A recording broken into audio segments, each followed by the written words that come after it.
The idea. Let's go to Jonathan Savage, who joins us from the Big Fox News Radio. Good morning, Mr. Savage. Good morning. How are you doing? I'm all right. It's the eve of AEW. Any big predictions tonight? Bobby Lashley perhaps will make his premiere. For people that don't know who Bobby Lashley is, are you impressed? And are you worried about your beloved yet tiny wrestling federation will be dominated by Mr. Lashley, who is a very big man? Yes. Well, there are a few big men in AEW. I think if initially the likes of Jay White's pretty big, isn't he? Adam Page is pretty big, or they just look big next to all the little people.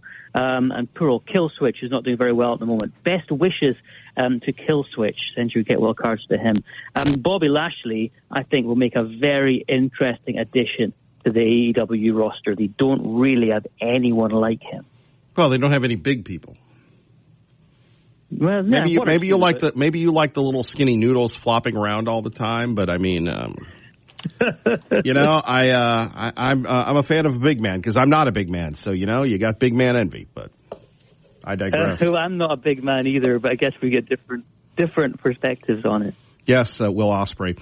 Let's continue on. We have Benjamin Netanyahu, perhaps the Bobby Lashley of the Middle East, telling Joe Biden, hey, man, this is who we're going to attack in Iran and drive on. Plus, we have that report this morning, Jonathan Savage, that Israel might be running out of Iron Dome missiles. What's up with that, bro? Yeah, there's a lot going on, isn't there? Let's start, first of all, with the information that Israel's reportedly decided on the targets is going to hit in Iran, and the Biden administration believes that Israel is assuring them those targets don't include nuclear or oil facilities. Now, they don't want Israel to hit nuclear facilities because they fear that would lead to an uncontrollable escalation, and they don't want Israel to hit oil facilities because they fear that could have a damaging effect on the global economy, a damaging effect on the price of gas, and a damaging effect. It is analyzed on the opinion polls for the U.S. election, which, of course, is just 3 weeks away. But those same officials who are talking about believing they've won assurances, they're also saying that assurance is not ironclad, and they think circumstances could change. They point out that Israel hasn't always fulfilled assurances to the Biden administration in the past. Just last month, the U.S. was told that Israel would welcome a temporary ceasefire in Lebanon, but just 2 days later, they killed Hezbollah's leader with a massive airstrike on Beirut. Yes, and I guess a lot of people were upset about that. The problem we have is, Israel is going to do what Israel is going to do, and really the Biden administration is not as friendly to them as the Trump administration. How does the world see the U.S. election? How do you see it, Will Ospreay? Or is it ricochet? Yeah. The U.S. election is always seen as crucial, as incredibly important, because of the role the United States plays all around the world, from China, where obviously the U.S. has an enormous military presence, to Middle East, its role not just as a supporter of Israel, but as a general police officer or peacekeeper or some sort of security guarantee, just trying to keep a lid on what is often a combustible situation. And then closer to home, a trade between Europe and the UK and the US. They're crucial to us, more so to us than the RTU. And also in terms of alliances like NATO. NATO is something which, with the war in Ukraine ongoing, many in Europe would like to see NATO very strong, very much bolstered. And they are looking to the United States to provide leadership in NATO. So, yeah, people have very varied opinions on who would be the best leader of the United States. But in many ways, they're coming at it from very similar perspectives across Europe. And how does the rest of the world see what's going on with Israel? I think that obviously a year ago there was incredible horror and sympathy towards Israel based on what happened in southern Israel with the massacre by Hamas on October 7th. And there was support for Israel and its right to defend itself. Gradually, there has been a sense of political and public opinion turning away from Israel because of the intensity in which it has bombarded Hamas and Gaza. Many of Israel's European allies have called for immediate ceasefires. There are countries around the world which have called for Israel's leaders to be charged with war crimes. There is, in fact, a case going on right now at the International Criminal Court. So while Israel does have friends and allies, it doesn't have quite so many countries who agree with the strategy it's put in place, and not very many countries who are comfortable with the civilian death toll in Gaza in particular. Jonathan Savage, what about our old boy Zelensky? What's he up to? He has been giving a speech today where he has been outlining at least part of his victory plan. He's talked about it publicly. He shared part of this victory plan with some world leaders, not so much with the rest of us. But today he's given a speech in the Ukrainian parliament where he's been outlining part of his plan. Now, there's a really, really crucial detail. He wants Ukraine to be invited to join NATO before the end of the war. NATO has always said, yes, Ukraine, you will join us one day. Your future is in NATO, but we cannot let you in while you're at war because that would trigger our Article 5 and put NATO, the US, the UK, France, all these countries officially at war with Russia. President Zelensky, though, says that if we're invited to join NATO, then that will show the Russian people that Vladimir Putin's plan to bring Ukraine into the Russian orbit has failed. So this is a debate which I think is going to pick up. Yeah, that's, again, the whole idea of the Article 5, and I'm just wondering how willing everybody else is to go in there just based on the fact that you all are a lot closer to Mother Russia than we are. Yeah, nobody wants to put their own civilians in the firing line of Russia's conventional weapons, never mind their nuclear weapons. There might end up being some kind of fudge that's put forward, some sort of way of officially inviting Ukraine to join NATO, but at the same time excluding the current conflict from the Article 5 provision. That might be what President Zelensky will try to negotiate down. But all in all, President Zelensky is saying today that he believes if his victory plan is adopted by his allies, it could end the conflict no later than next year. And ending the conflict is something which everyone, I think, agrees is a worthy goal. Yeah. Do they really think that Putin is Hitler over there in your part of the world? I don't know about Hitler. I think that's a very strong comparison to make. That's what they do over here. That's what the I don't know if you have liberals over there. We got a bunch of libs here, and I know you're not taking a side, but they call him Hitler. I think that people look at what's happened in Ukraine with massacres in Bucha, with children being essentially kidnapped and taken over the border to Russia, and President Putin's desire to control every aspect of Russian life and the lives of his neighboring countries, and see an autocratic, ruthless ruler, and that will invite the comparison with Hitler. I think that people over in Europe are often reluctant to make that direct comparison, probably because emotions are still quite close to the surface as regards the Nazi era. Anything else you'd like to share with us? We do appreciate your time, sir. I know you're a busy young man, and it's and again, here I'm going to be ethnocentric. Is it tea time yet for y'all over there?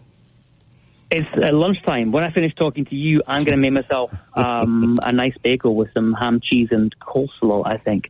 It's always time for tea in my world. No Vegemite sandwich. That's the Australians, right? No, Vegemite. Oh, give me a break. Well, let me tell you about one more thing, one more news story, which I think is pretty interesting today. I don't know if you drink wine, Kevin. And I don't know if you like to spend a lot of money on wine when you do. Maybe you're more of a beer man. I'm more of a fried chicken man, for full disclosure. More of a fried chicken man. There you go.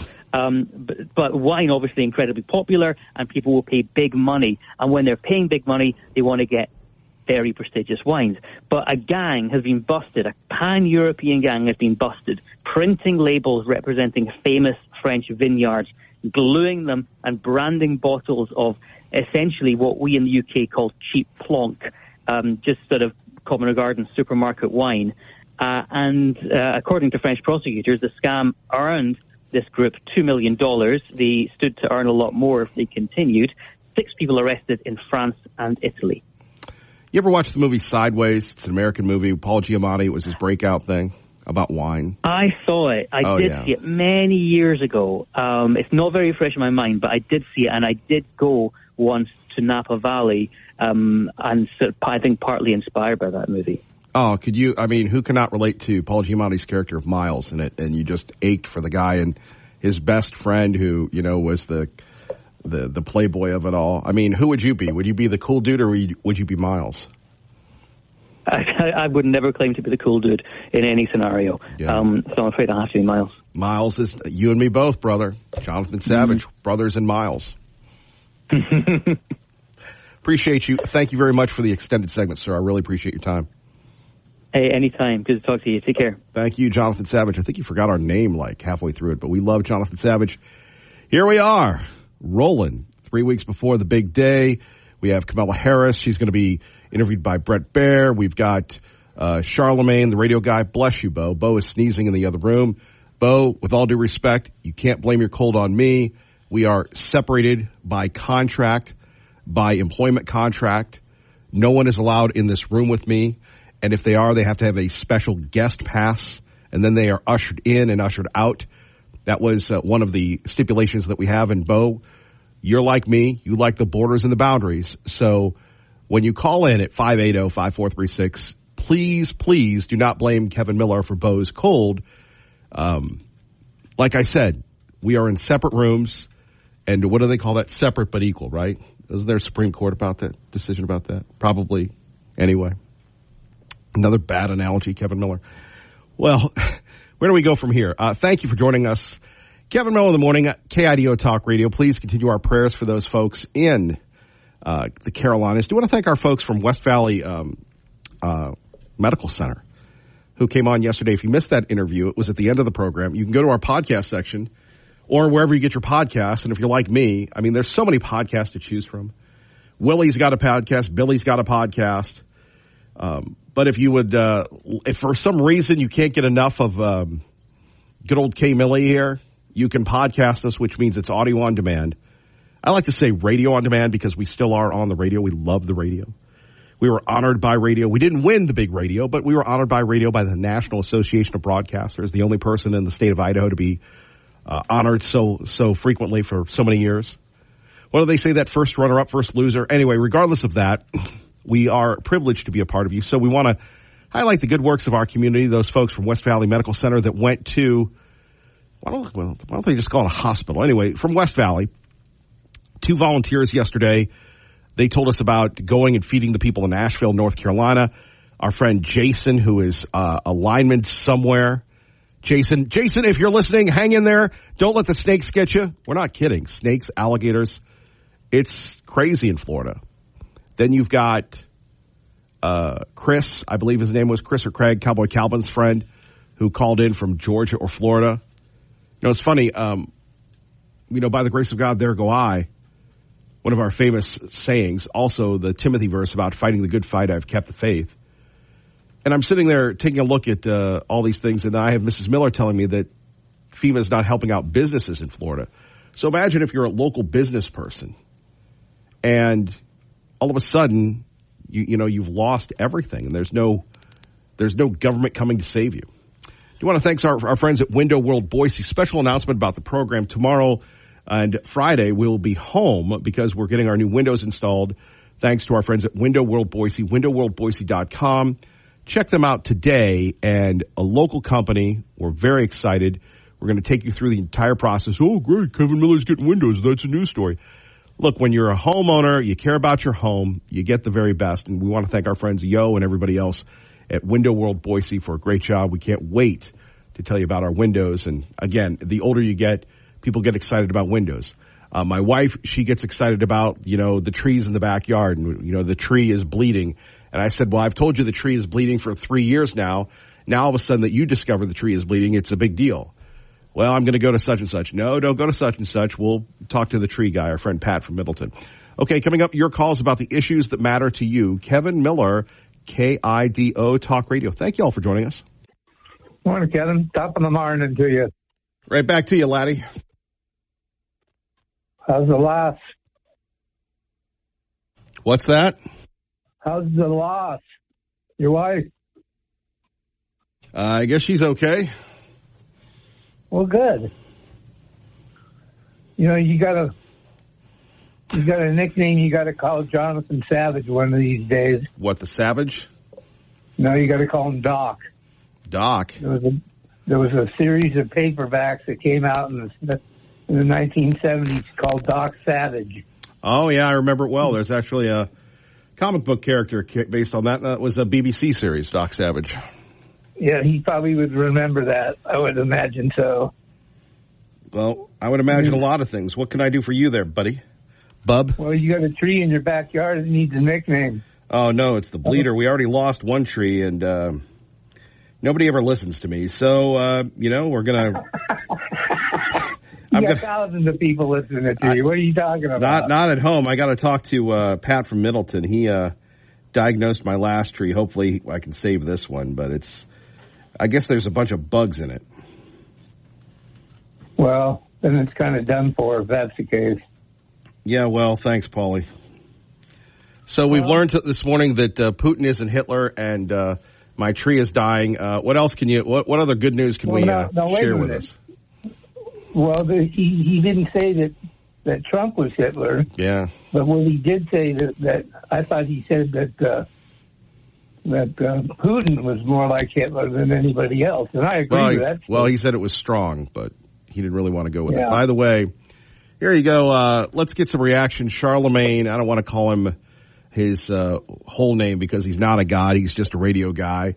Charlemagne, who, is creating a name for himself because he's backed by a big company that backs him. Whoopee. Good, talented guy. Don't want to take anything away from him. But here he is with Kamala. By the way, from what I understand, that same broadcast company is dictating that this interview be aired on all their thousands of stations. But what do I know? But doesn't the Biden administration have to take some blame for the border, though? A lot of the blame? Because, the first 3 years, y'all did get a lot of things wrong with the border. No, Charlemagne, within hours of being inaugurated, the first bill we passed before we did the Inflation Reduction Act, before we did the Bipartisan Infrastructure Act, before we did the Safer Communities Act to deal with gun violence, first thing we dropped was a bill to fix the broken immigration system. Yeah, the first thing you did was get rid of all of Trump's border patrols. Your response to Karma Chameleon. Well, I think it's really sick and sad that Black Widow has decided to try to pump more and more and more THC into the veins of the black people. They don't see it as a problem. It's a drug. Any way you cut it, slice it, dice it, it's a drug. And when it's taken, ingested in large quantities, like some people smoke it, they're dangerous. They're out there. That's the best way to put it. They're out there in stratosphere somewhere. If they happen to come in contact with you, if they're on the road like I am, I don't want those people out on the road. Just like I don't want drunk drivers or people on LSD. I don't want that stuff out there. So it goes a lot deeper. They used to say that religion is the opiate of the masses. That was a big saying they said a long time ago. Now it's the opiate of the masses is not the opiates per se. It's marijuana. It's the end all. It's the save all. All that money that's generated from sales and fertilizer for it and blah blah blah. It's going to make the states and the cities rich, and that's a big fallacy. There's no truth to that. It's just getting people hooked on another drug that they're going to have to be able to come off of someday. And if you don't see it that way, you're living in a dream world. I would agree. Hoping that everything is okay, and it's not. You're right, Paulie. Anything else? I just wanted you to have a great day and know that there are a lot of people listening to you. Well, you're a talented guy. You do a good job at what you do. Well, no. I look forward to hearing your voice in the morning. Thank you. Well, look, Paulie, I really appreciate you, and let me tell you that you are appreciated. We love you, okay, Paulie? Well, I certainly love you. My dog loves you, too. Well, that's even more important. Sorry, I'd go with the dog over you. I'm a dog guy. Anyway, you have a great day, sir. You made our day. Thank you, Paulie. Appreciate you. What a nice man, him and his doggy. KIDO Talk Radio. Let's get you to work safely on time. It is time for Robin. Good morning, Robin. Good morning, Kevin. KIDO Talk Radio traffic from the G&G Insulation Studio. It's looking good. Eastbound freeway traffic definitely busier from Canyon County to Boise. Looks like eastbound just after Garrity on-ramp, a stall on the right shoulder. Traffic just a little bit heavy there. No major backups to report, and they cleared the crash at Eagle and Ustick. Treasure Valley Coffee is celebrating 40 years of serving the Southern Idaho business community with the latest coffee equipment and over 80 varieties of coffee, and they now offer bar and restaurant supplies. Check out tvcoffee.com. That's your KIDO Talk Radio traffic. Appreciate that, Robin. By the way, hearing is so important. We want to make sure that you can hear us, because if you can't hear us, you can't be with us, and obviously hearing loss is very, very humbling. Are you or someone you know struggling with hearing loss? Let's talk about our friends at Hearing Connection. I know there are a lot of people that do a lot of good work with hearing, but Hearing Connection has supported this program for many, many years. I think almost a decade now. So don't wait any longer to get the help you need. If left untreated, it can lead to hearing loss, that is, to social isolation and depression, and even lead to an increased risk of developing dementia. Hearing Connection, that's right. Hearing Connection is now offering a 30-day risk-free trial of the latest and greatest hearing aids, the Signia AX. Don't let hearing loss hold you back any longer. Call now for a free hearing evaluation and a risk-free trial of the new Signia AX. Their number locally, Hearing Connection. That's Hearing Connection, 208-488-3255. Hearing Connection, 488-3255. And start enjoying life to the fullest again. That's Hearing Connection, 208-488-3255.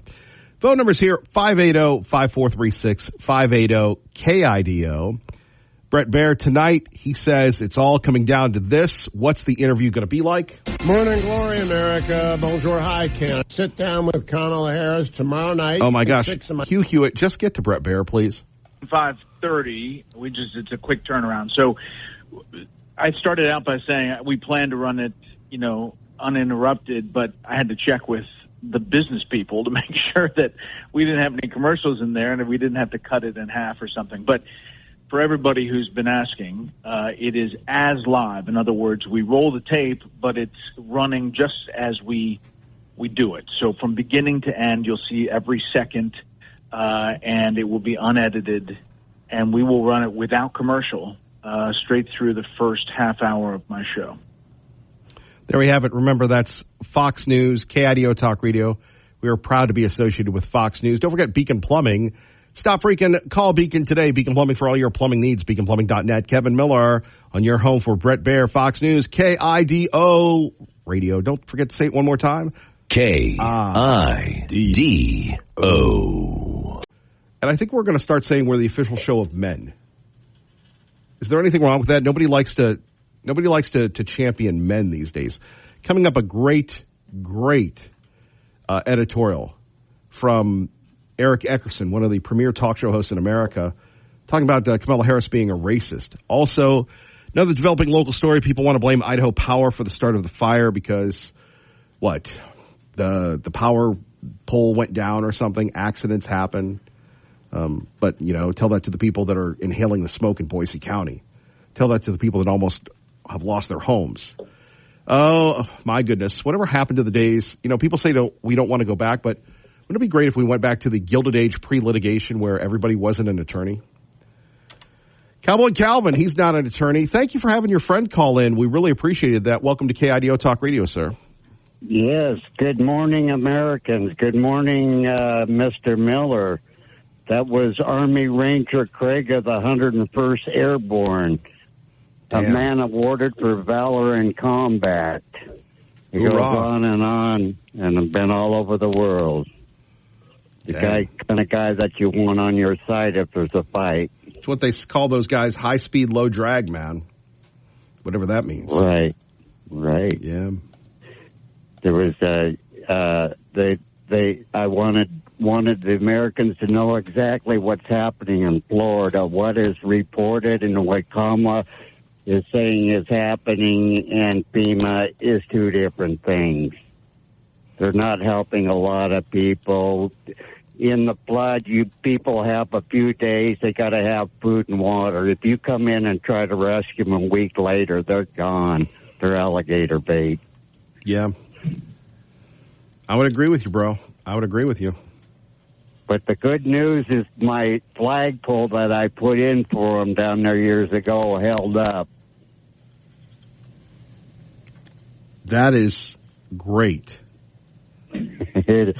I was surprised. I might have had made another trip back there to put it up. Well, good for you. I remember when you were doing. I remember when you did that. Didn't you call us from there? Yes, I did. Yeah, I remember that, I did. You know, it was a little better weather then. You know, but I was there right after FEMA, and of course, FEMA did what they could around New Orleans, but the devastation from New Orleans all the way out to Tallahassee was very immense, and they didn't even report that. Well, are you talking about Katrina? Yes, Katrina. Yeah, you and I were both in post-Katrina. I went in, and I got to Slidell because, remember, the feds walled off New Orleans. You couldn't get in. And I did my show from Slidell. I flew into Bama and then would drive in and went through the casinos. They were all destroyed. Neighborhoods. Well, the bridge was out, wasn't it? Yeah, brand new neighborhoods and everything. There were riverboat casinos in Mississippi when I was there, but there was. But how do you drive over there with the bridge out? Which bridge? Oh, the bridge going over to Slidell. No, I got into Slidell. I got into Slidell at that mall. I did the highway, and then I tried to keep going, and they walled me off. Mm-hmm. Well, that's probably because they thought you were Republican coming in there. I don't think there were many libs back in the day, although they do have some Democrats there. Mm-hmm. Mm-hmm. Mm-hmm. Well, I wanted to comment why Kamala's hair smells so good. She takes a bath where she makes her salad. She probably smells like French dressing, Kevin. So I don't know about that, man. I don't like sniffing people, bro. I'm not sniffing anybody. If you make your salad in your bathtub and then they take a bath, you smell pretty sweet. Let me tell you something about people sniffing people, man. Cowboy Calvin on KIDO Talk Radio. I worked with a guy once. We called him Mr. Stinky. And he was a hardworking guy, but he would stink so bad that the radio people would make fun of him on the air until he caught on it was him, and then he got mad and yelled at him. Mm-hmm. Mm-hmm. Nobody maybe, how do you know? Maybe she stinks. Well, she says she smells pretty sweet, so I don't know. I'm not going to dispute that. You know, I assume we got a sweet-smelling vice president. I'm going to say allegedly sweet. Okay, all right. Have you ever heard of ranked choice horse riding? No, we have a friend of ours, Will, saying an interesting eclectic view of callers today, so he's already reviewing us. That's Will. Oh, okay. Uh-huh. I think his name is Will Robinson, but please go ahead. A ranked choice horse riding?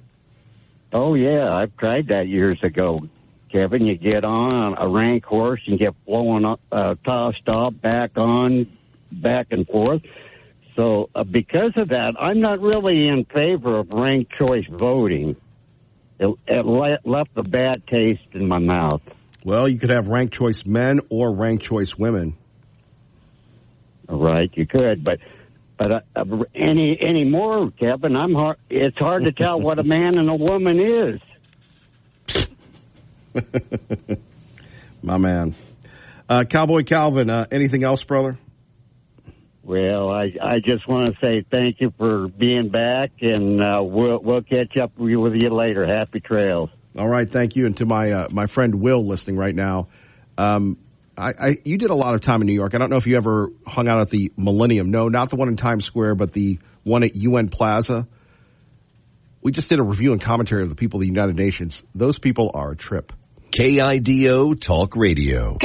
Your morning cup of Sean. This is the Sean Hannity Morning Minute. And now apparently the polling is showing that she's not doing well with African-American men. So Barack Obama goes out and is condescending towards African-American men. And now she's offering cold, hard cash up to $20,000 in forgivable small business loans. What is a forgivable small business loan? It's basically $20,000 you're paying somebody. One could argue that you're using taxpayer money so that you can get votes in a demographic you're polling very badly in. And I can only imagine how many Democrats would be calling for an impeachment if this was Donald Trump doing this.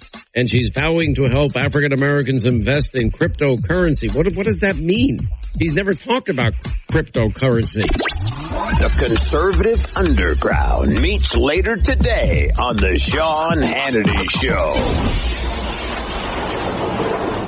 Hey, remember the old way of shopping for custom window treatments? Waiting around all day to get an overpriced quote from a pushy commission salesperson? Well, those days are over thanks to Blinds.com because they invented a better way. Now, with completely virtual consultations and free samples sent right to your door, you never have to deal with a salesperson in your home ever again. You can always count on Blinds.com to deliver top quality window treatments. Now, from their premium woven wood to motorized shades, which I love, and so much more, you can get unlimited custom window treatments installed, whether it's 1 or 100, for one low cost. And at Blinds.com, there are never any hidden fees. The price you see on the website is the price that you pay. Ordering online may be scary to some of you, but not with Blinds.com because they have a 100% satisfaction guarantee. Shop Blinds.com right now. Get up to 45% off on select styles. Save up to 45% on select styles when you go to Blinds.com. Rules and restrictions may apply. All right. Thank you, Sean Hannity. Don't forget him after Clay and Buck, 1 to 4 today on KIDO Talk Radio. Lee Joe returns with Kevin Miller on KIDO Talk Radio. What up, Lee Joe? Good morning. Hey, I didn't even have time to listen to the interview with our new police chief, so I did podcast it when I did have some time, and I appreciate the man. Sounds like a brave guy. Sounds like he's been through some stuff, and he's we'll call it lucky to be here, given the history of Tucson, Arizona, and it does not. I think I'm open-minded. I believe that he has an understanding of the use of force, and I sent you a video on Garth Gaylord's channel on YouTube of the recent hearing for the charges against the young man who was assaulted by the cop in Meridian. Yeah, wasn't that? Didn't they have the court yesterday? The court hearing? Yeah, exactly. Court was yesterday. It was just a hearing. Trials moving to like November 8th or 9th or something like that. However, that dear police officer who no longer works for the Meridian Police Department now works for, you guessed it, the Boise Police Department. That may be the first issue our new police chief has to work through is this. The man did a full Derek Chauvin knee on the neck unconsciousness thing to his victim, and we're not trying him for attempted murder, and Derek Chauvin's sitting in prison for murdering someone using the same exact technique. So, apparently Garth saw the body cam footage, and it looks even worse than what you see on the video. His injuries were pretty extensive from that, including a concussion, 4 weeks of neck pain. It's unconscionable that officer is walking around and getting a paycheck as a police officer, and that goes exactly with the 15% who should not have that job. So you're saying this officer should be fired? And yesterday, and not hired by Boise Police Department. He's a liability. So the last police chief, through his own actions, basically, cost the city of Boise over $1.5 million. Well, no, not the city of Boise. The city of Boise's insurance company over $1.5 million. Well, what about the guy that didn't he settle for $850? The guy that was allegedly choked. I guess we could say he's choked, right? Yeah, well, he was choked. He basically ended up with a broken neck from that fine chokehold. So the demonstration, the assault by the other police chief. And this new police chief doesn't seem like he's that kind of guy where he's got to show how macho he is to everybody around him. So there was that, plus there was another one with I think you call it basically the ombudsman office or something like that. That lawsuit over firing him, that was another $650. So $1.5 million gone, thanks to poor choices by the mayor, and hopefully we can take one look at this guy and say, no, you do not get to enforce the law anywhere ever again. It's pretty obvious that there isn't going to be a big groundswell about this. The civil rights lawyer will do a follow-up, I'm sure, video at some point. There'll be a couple million views. And yeah, but something, let me just say this between you and me. And if it hadn't been for that civil rights guy and you have the law enforcement people saying it was selectively edited, if it wasn't, that guy, he's in the business of getting clicks. I was just looking at my Fox News rundown. It's about Big City Coffee. Everybody's interested in the business of getting clicks. What is the solution? Okay, so what the officer did was wrong. I totally get it. Look, as someone who doesn't take the side of people over the law enforcement, they're kids. And I get it. The kids. This isn't a kid, though. It was 21 years old. Well, then he should have complied with the police officer when he told him what to do. I can't believe you watched that video and you still have that opinion. This officer just wanted to bully and then wanted to assault people. That was that officer's whole goal in life at some point during that stop, just to start assaulting those with whom he was supposed to be investigating, deconflicting, and never even took a picture. Did you ever hear the whole thing about de-escalation? Right, and there's this thing about to protect and to serve. No, I'm with you. And again, I'm not being adversarial. You and I are being passionate. Sometimes people misinterpret that here on KIDO Talk Radio. So we have the police officer come by, and again, I understand we all were 21 once, full of testosterone, and we have the libertarian vibe. I'm going to say this rightly or wrongly. The young man was sticking up for himself. I get it. Somebody should have de-escalated the situation. I'll tell you this, a very, very small issue. Some officers are like Chief Dennison that get it, and some, they want you to respect their authority, and if you want law and order, you got to respect their authority. I had an interaction with the Ada County Sheriff's deputies. I was being a good Samaritan, but the one guy was like, hey, talking to me like this, and the last thing they want to hear is a jokey joke. It's like these people that get pulled over and they tell the cop, I'm not going to do what you say. Well, then the cop is going to get you. And then you litigate it. Whatever. Why didn't they comply with his orders? Was the officer excessive in my opinion? Yes. But why didn't the kids comply? You're going to say because they didn't have to. First off, the order they were given was not a order that they had to follow. It was not a lawful order. The first order was unload the bike. Okay, that has nothing to do with the investigation. That was the first order given. Unlawful order. You cannot compel someone to be your slave. Okay? And this officer, as he comes on, his whole purpose becomes to be the power tripper.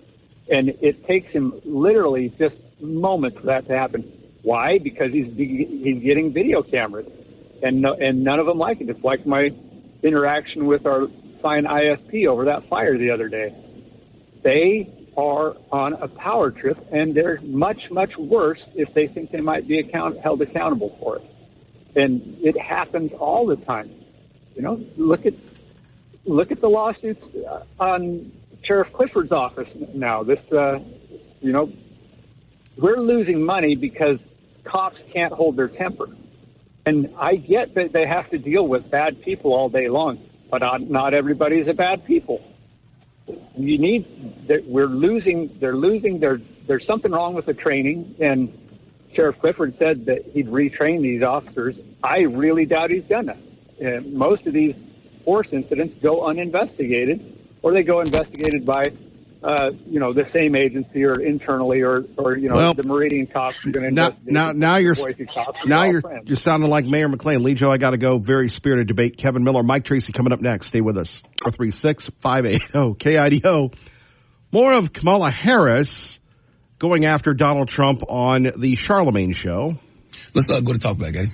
Hi, I'm Bobby from Georgia. Hi, my name is Bobby from Georgia. Sometimes, did you know that some people use artificial intelligence for fake, phony phone calls? Does this guy sound like a real person? I'm sure he's a real person. And I have a question for Kamala Harris. Could you please respond to Trump's claim that he's going to use the Alien Enemies Act of 1798 to round up immigrants if he wins the election? This law was last used to put Asian Americans in internment camps during World War II, and I have a sneaking suspicion that if Trump wins, he's going to use this law to put anyone that doesn't look white in camps, and I'm scared. Yeah, so you've hit on a really important point and expressed it, I think, so well, which is he is achieving his intended effect to make you scared. He is running full time on a campaign that is about... There we have it. So she doesn't deny that. That is utterly absurd and ridiculous, and just how desperate the Harris campaign is. Donald Trump is full speed ahead, and if Donald Trump is so bad, then why are people voting for him? Because they are tired. They are tired of paying too much and getting too little. I think it's touch and go right now. I see shades of the Hillary Clinton campaign with the arrogance of a Democratic Party out of touch with the electorate. The libs are out of touch, not us. Good morning, Robin.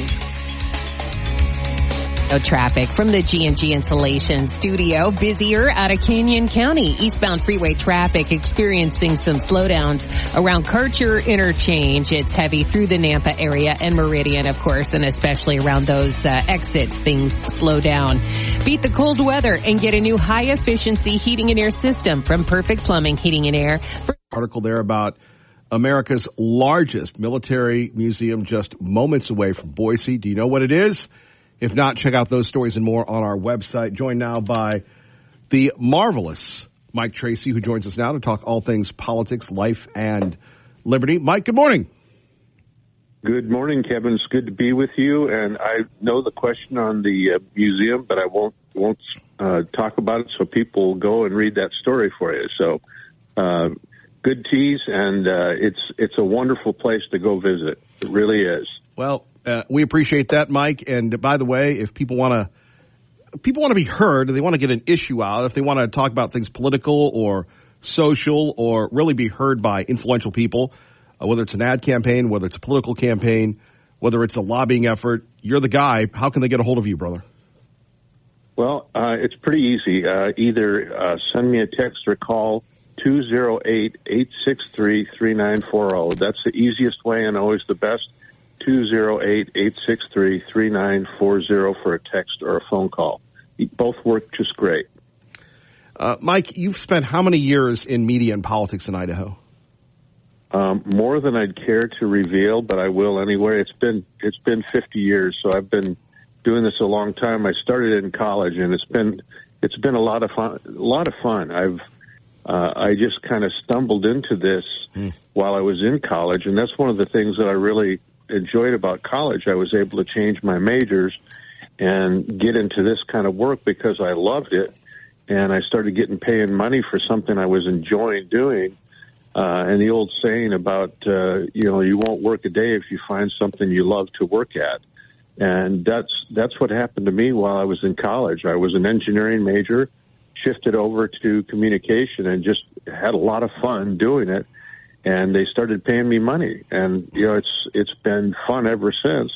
And I'm very fortunate to have worked a career that I love the work and enjoy doing it, and have done some good stuff and been relatively successful. And I really appreciate all the people I've worked with over the years, and it's made for a great career. still working at it and still enjoying it.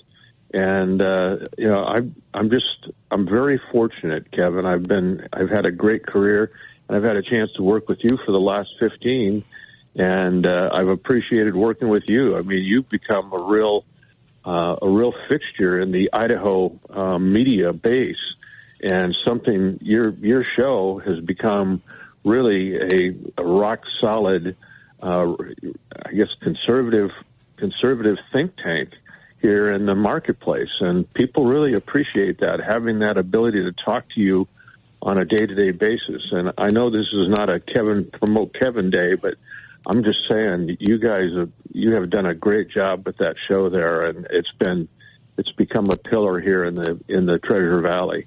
Well, thank you, Mike. And beyond. We're going to have to, Bo, Mark, that's another promo opportunity. Bo loves that when we give him the promo things. Mike, we appreciate you, and we're going to try to live up to that, number one. Number two, let me ask you, is politics a science or an art? Because you've been involved, whether it's with Senator Craig or other big-name folks. As much as we want to say it's a science, there is an art and there's personalities. What's it like inside? And again, as someone who's worked like these people for Harris and Trump, you've been at the highest levels. What do you think is going on in the minds of these folks that are true believers and paid consultants as we get, approach the less than 3 weeks before the big day, sir? There's a lot of things going through your mind. The good thing is that I've been on the winning side of a lot of campaigns. This upcoming campaign is going to be very tight.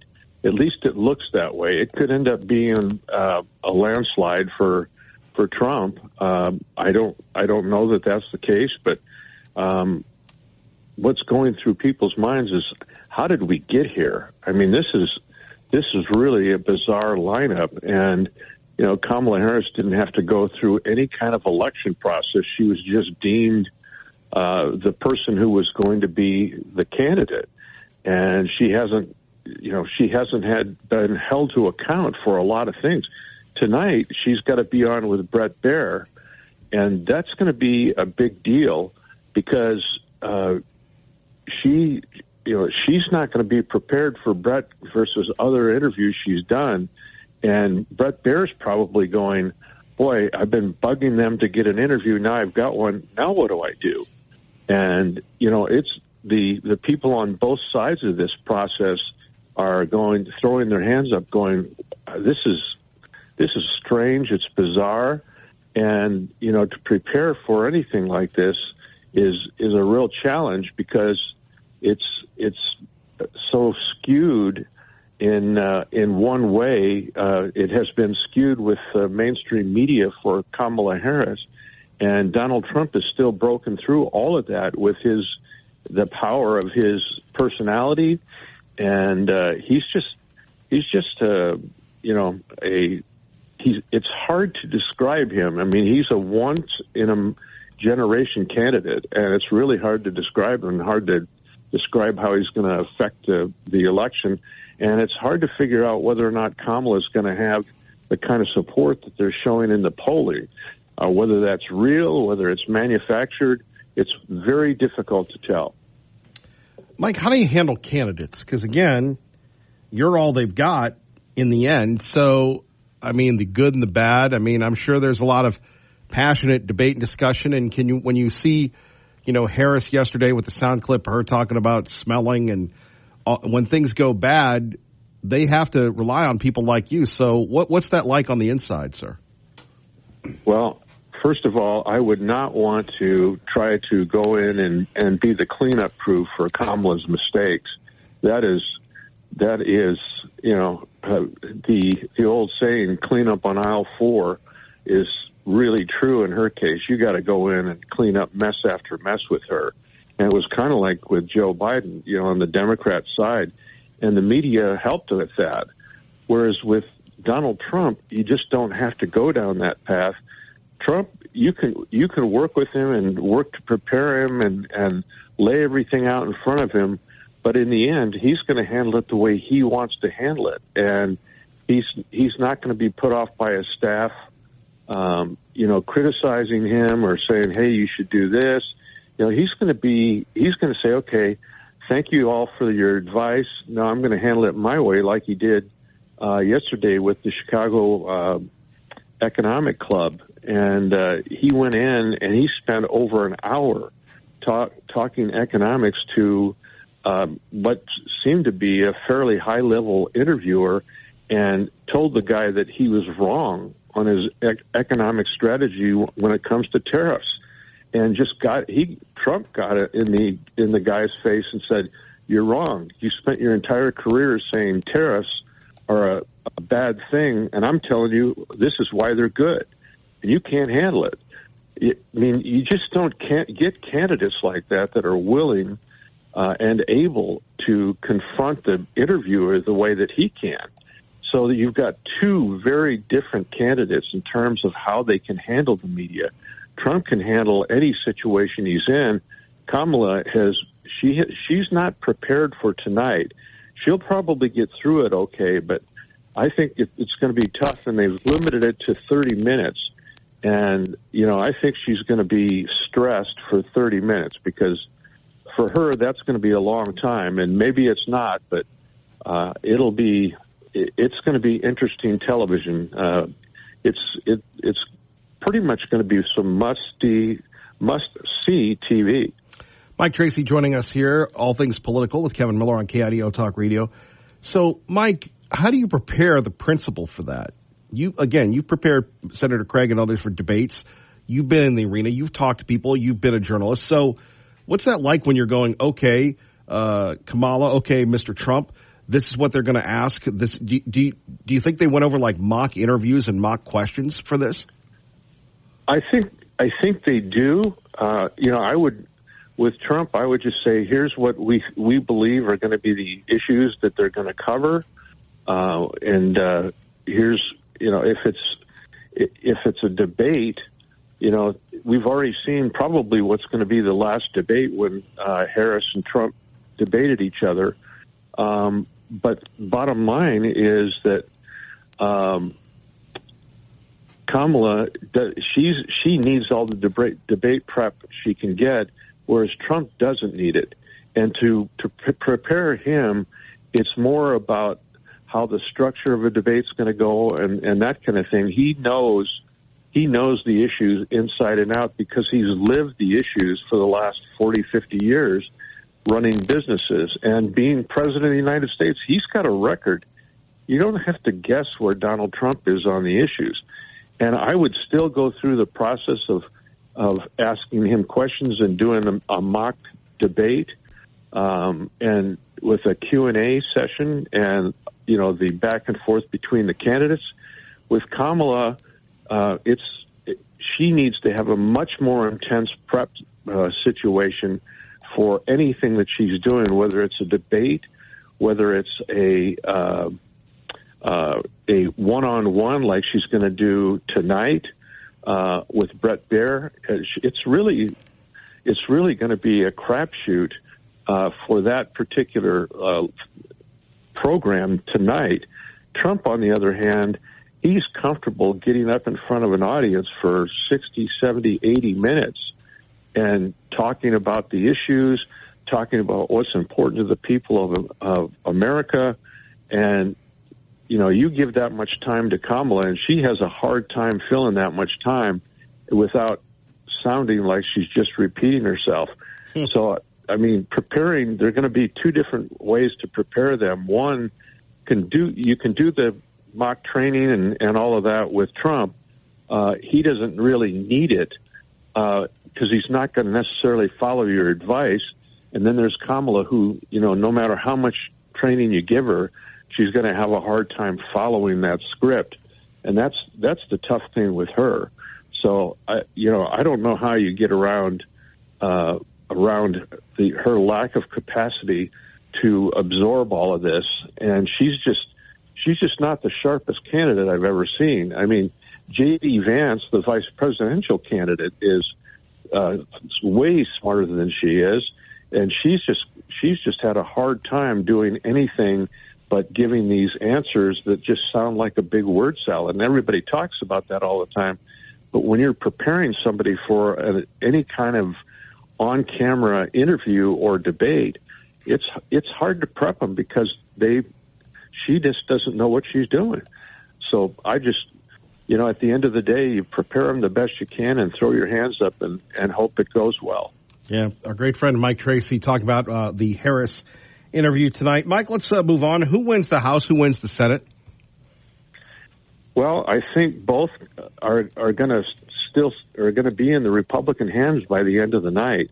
I see on the Senate side, you've only got a third of the U.S. senators up for re-election. So, that changes things from the House side, which on the House side, everybody has to run every 2 years on the House side.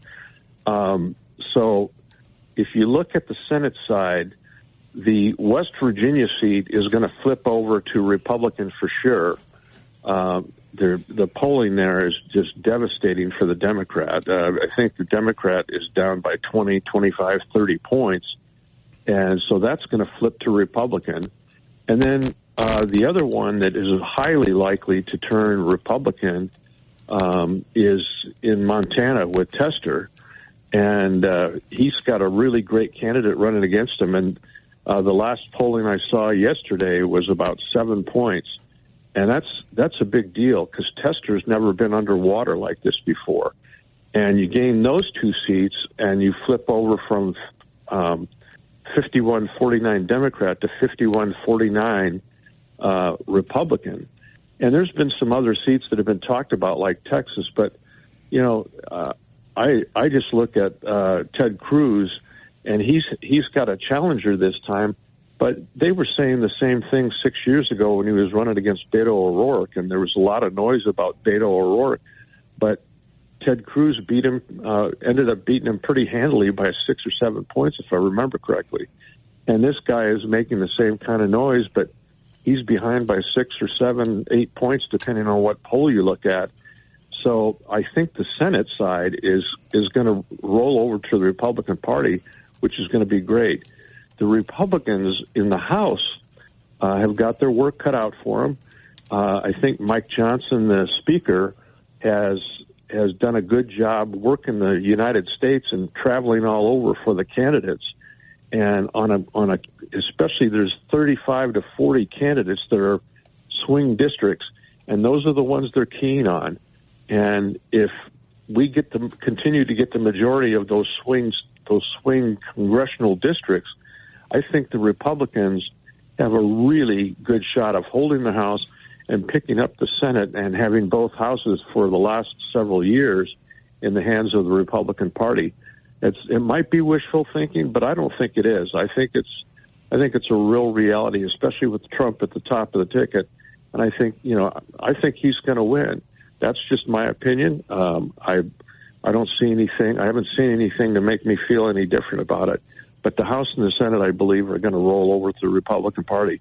I guess on Election Day, I'll be made. It'll be me as the great prognosticator, or the great one that gets everything wrong. So anyway, that's all I got on that. Oh, that's our man Mike Tracy, talking all things politics with us every week on KIDO Talk Radio.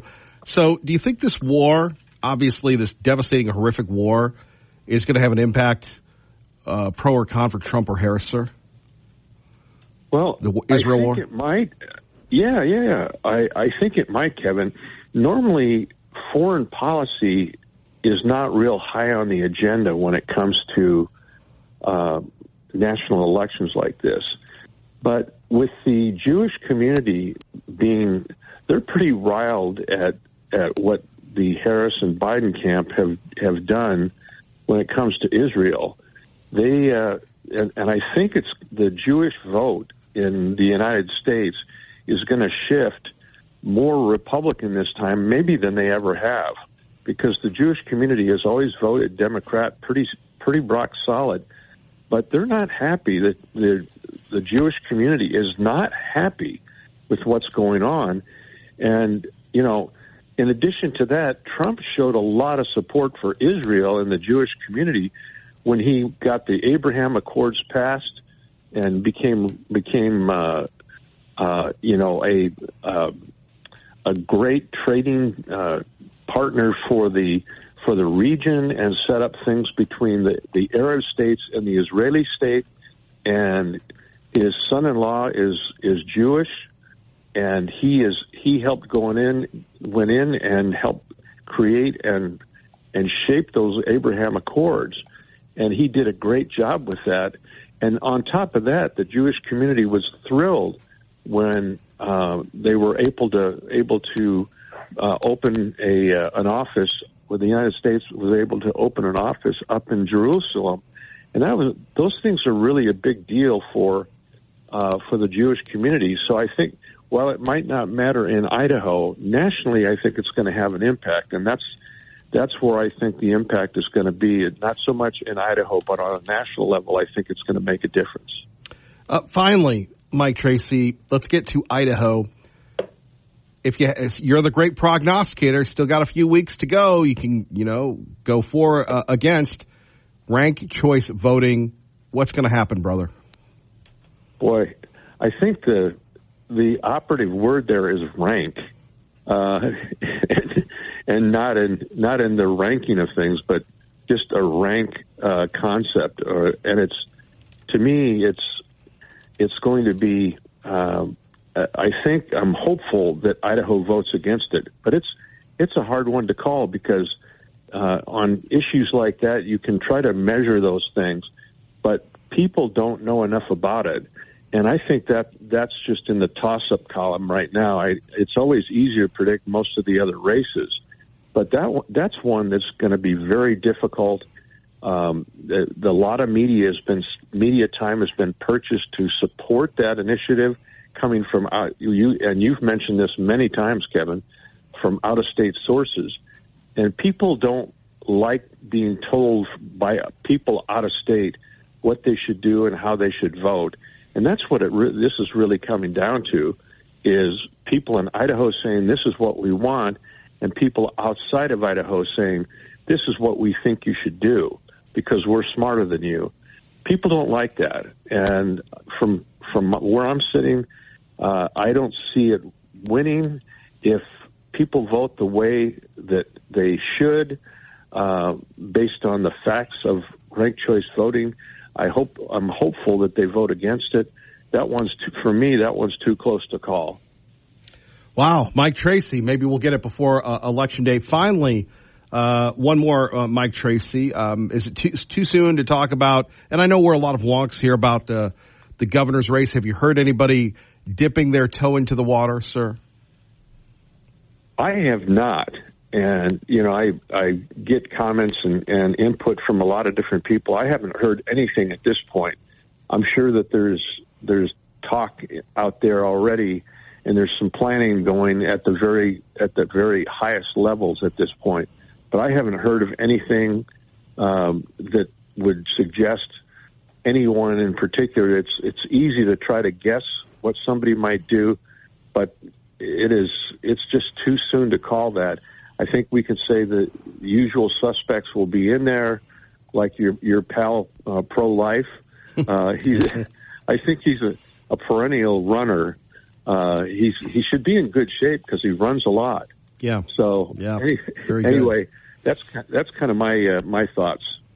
And Mike Tracy, if people want to get a hold of you, you're a very approachable young man. You don't have a problem talking to people and helping them out with their campaigns. Or look, like this solar issue in CUNA, you help those folks. You help a lot of people.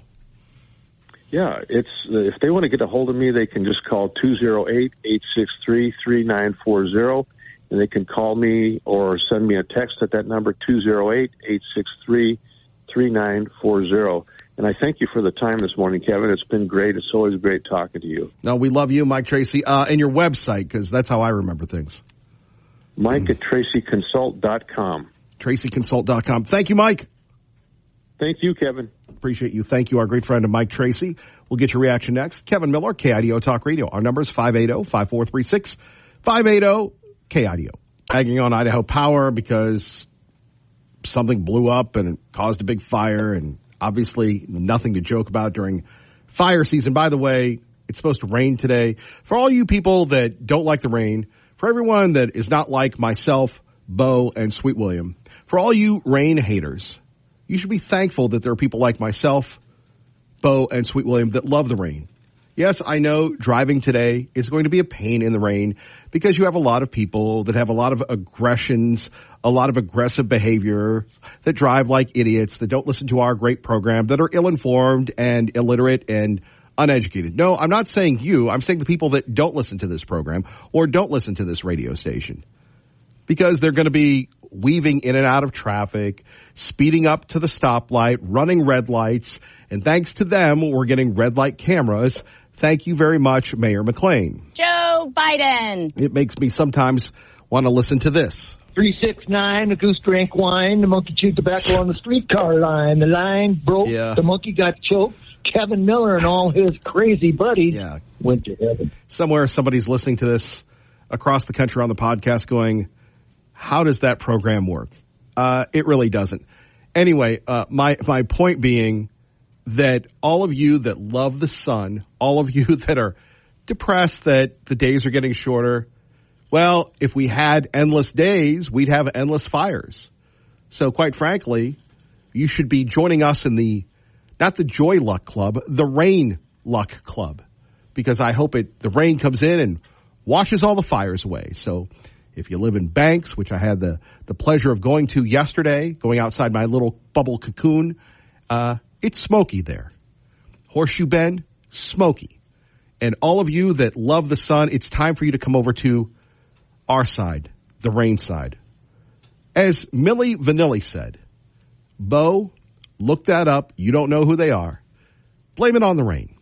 By the way, lots of folks have already turned their cars into cash at Team Mazda during Cash for Cars Month, and it's not too late for you to turn your car into cash. And why not? If you've got a car you're willing to sell, take, or trade to Team Mazda and get a free, quick cash quote. If you decide to sell, they'll cut you a check and take your title transfer. They'll take care of it. It's the easiest way to sell your car for cash. Look, I could read you the rest of the stuff, but Aaron and Joel do an outstanding job. You're going to get 130% of book value only at Team, a $2,000 minimum if it's pull, push, drag, or clunker. And they're very into working for you at Team Mazda. How about this? They've got low interest rates thanks to the Fed, but even better, thanks to Team Mazda at 3.9 for 60 months on a Mazda 3, Zoom, a Mazda CX-5, and a CX-90, including hybrids. Choose a Mazda CX-50, and it's 2.9% financing for 60 months. That means Team has 150 new Mazdas on the lot. You can finance for 3.9 or less. Low interest rates, cash for cars at Team Mazda, the pre-owned superstore. Not the government. It's Team Mazda on the boulevard and online at goteammazda.com. Please tell them Kevin Miller sent you. Do want to appreciate Aaron and Joel, who, people say, you don't need Kevin Miller. You don't need this program. And they said, no, we're sticking with Kevin Miller because of the people that he represents. And that's a common theme with people that I talk about, whether it's Team Mazda, QC Kinetics, or others, or our friends at Window World Boise. Too many times people just will do something, they'll read something, but this has always been a grassroots show. Years ago, there's a guy named Michael Harrison, Talkers.com, who took a shining to me when I was starting out 30 years ago. And he created a podcast. Well, the first person he interviewed was me. The second person was Sean Hannity. And I told him on this podcast about how unique and how blessed I am to be here. This was several years ago, and I said that there's no 30,000 feet in Idaho. It's ground and pound. It's grassroots. It's Team Mazda. So I just want to thank them for believing in you. And a lot of times people don't say that enough, but it's true. So if you're looking for cash for a car or new Mazda, go see Aaron and Joel. They really are true believers. Robin is in for Dave. I don't know where Dave Burnett is. Fishing? Maybe. Don't forget our friends at Beacon Plumbing, another great partner. Stop freaking, call Beacon. Good morning, Robin. Good morning, Kevin. KIDO Talk Radio traffic from the G&G Insulation Studio. Definitely seeing a lot busier conditions out of Canyon County. Eastbound freeway traffic heavy at the Karcher interchange. Looks like some stop and go spots as you head through the Nampa area, especially around the on-ramps and around the county line as well. Meridian exits are busy too. Treasure Valley Coffee celebrating 40 years of serving the Southern Idaho business community with the latest coffee equipment and over 80 varieties of coffee, and they now offer bar and restaurant supplies. Check out tvcoffee.com. That's your KIDO Talk Radio traffic. Corey Charlemagne is a radio host who is interviewing Kamala Harris. He's going to really win the news cycle because he got her on. Brett Baer will get her on. And it's a show that's targeted to a lot of folks in the community, if you will. And they're going back and forth, and people are going to – it's a very successful show. It's called The Breakfast Club. And obviously like I said, a lot of these entertainers, all of a sudden they get into politics where the big boys roll. But I got to give it to him. He's a very astute young man. He's got it going on. He doesn't need a guy in Idaho to define him, but we're just setting this up for you. So I'm sure Clay and Buck will be playing the clips, but this is the vice president in her own words. One thing they've been saying, a lot of your press hits get criticized. You know, folks say you come off as very scripted. They say you like to stick to your talking points, and some media says you have... That would be called discipline. Ooh, okay. Speak to that. But go on. No, I was going to say some people say you have an inability to fearlessly say who you are and what you believe. See, by the way, this is a great tactic from the media. Instead of, and if you've seen this or what have you, you're going to love this, that instead of like in the real world where you go like your boss or you or someone, you say, hey, you're a flip-flopper, you're a floater, you're a person that can't be trusted. What people in the media say is that your critics have said, not me, I'm with you the whole time until you leave, and then I'm going to stab you in the back. But it's your critics. And you could see she's wearing down a little based on her response. I know that's not true. But what do you say to that criticism? And is it fair for SNL to make fun of it? Hasn't Maya Rudolph been wonderful? Yes. I think I have nothing but admiration for the comedy, and I think it's important to be able to laugh at yourself and each other. But what do you say to people who say in the spirit of obviously comedy and yes. not belittling people as my opponent would do. But what do you say to people who say you stay on the talking points? I would say you're welcome. Mm-hmm. I mean, listen, here's the thing. I love having conversations, which is why I'm so happy to be with you this afternoon. And the reality is that there are certain things that must be repeated to ensure that I have everyone know what I stand for and the issues that I think are at stake in this election. Mm-hmm. And so it requires repetition. You know, some people say that until someone has heard the same thing at least 3 times, it just doesn't stay with you. So repetition is important. And for that reason, yes, at my rallies, I say the same thing when I go to Detroit as I do in Philly, as I do wherever I am, to make sure that people hear and yeah, not really insightful. I don't think you're going to get a lot of that. I really don't think we're going to get much from her. Then Kevin Miller, why are you playing it? I don't know. A little diversity, if you will. Some people are very angry. And one of the beautiful things, and this really goes to our to people outside of Idaho, to people that have vilified Idaho. I always love telling the story that when Mrs. Miller and I would do our world tour, we went to see the East Coast Millers once. And I always do this. I always surprise my parents and my brother and my sister. And so we just showed up on their doorstep. Well, have you ever been or do you ever know a person that just has a lot of bad luck? So we arrived there at the blizzard of the century. And you know, my wife, she's very outdoors person, unlike me. She, loves Donnelly and McCall. And, hey, she's telling me about the neighbor who shot a deer. And I go, I was rooting for the deer. It's a very, very mixture of cultures. So we're in the middle of a nor'easter, which is a pretty bad winter snowstorm in New England. And I think I've told you this story before, but it's the day before Thanksgiving. We get into the hotel. The hotel loses power. I'm like, I really should have bought the battery-powered CPAP. And it's one of those things where I continually go through cycles where I gain weight and lose weight, and I'm in the elliptical, and thankfully the gym had power. And there's a group of Canadians of African descent, in other words, black Canadians that are there. And the lady comes up to me and goes, "What you doing?" And I go, "What do you mean, what am I doing?" That's just how I am. And, of course, people in New England are mean anyway, naturally mean. And she goes, "Does your room have power?" I go, "Of course my room doesn't have power. What, do you think that the white people get power and the black people don't?" And so they were all going to the liquor store. I know it's stereotypical, but they did. So the next day, again, there's one sociable person in our relationship with myself and Mrs. Miller, and you can guess it's her. So she's talking to people. And by the way, I get so much by hanging out with you. I don't really need to talk to anybody. In fact, it's kind of a downer when people hang out with me in public. They go, "Dude, what is this guy?" It's an alter ego thing. And so she's talking to these people and getting along, and then they go, "Where are you from?" And she goes, "Idaho." And then all of a sudden they thought she was the biggest racist ever because of the publicity that happened in northern Idaho. And then we have people accusing the Boise police of being racist. Thank you, Mayor McLean. You never apologized to the police, did you, for that? For wasting almost $1 million? Oh, that's right. Everybody in the media's your buddy except me, bub. Well, hey, bub, I'm not your buddy. My point being that everything is racial except in Idaho. And I can tell you, I played the race game. I've gone up against Kwesi and Fume. I've gone to the NAACP. I've been on TV shows where it's an entire studio of black people and me debating who can and can't say the N-word. I'd put my record of racial coverage up against anybody in the country.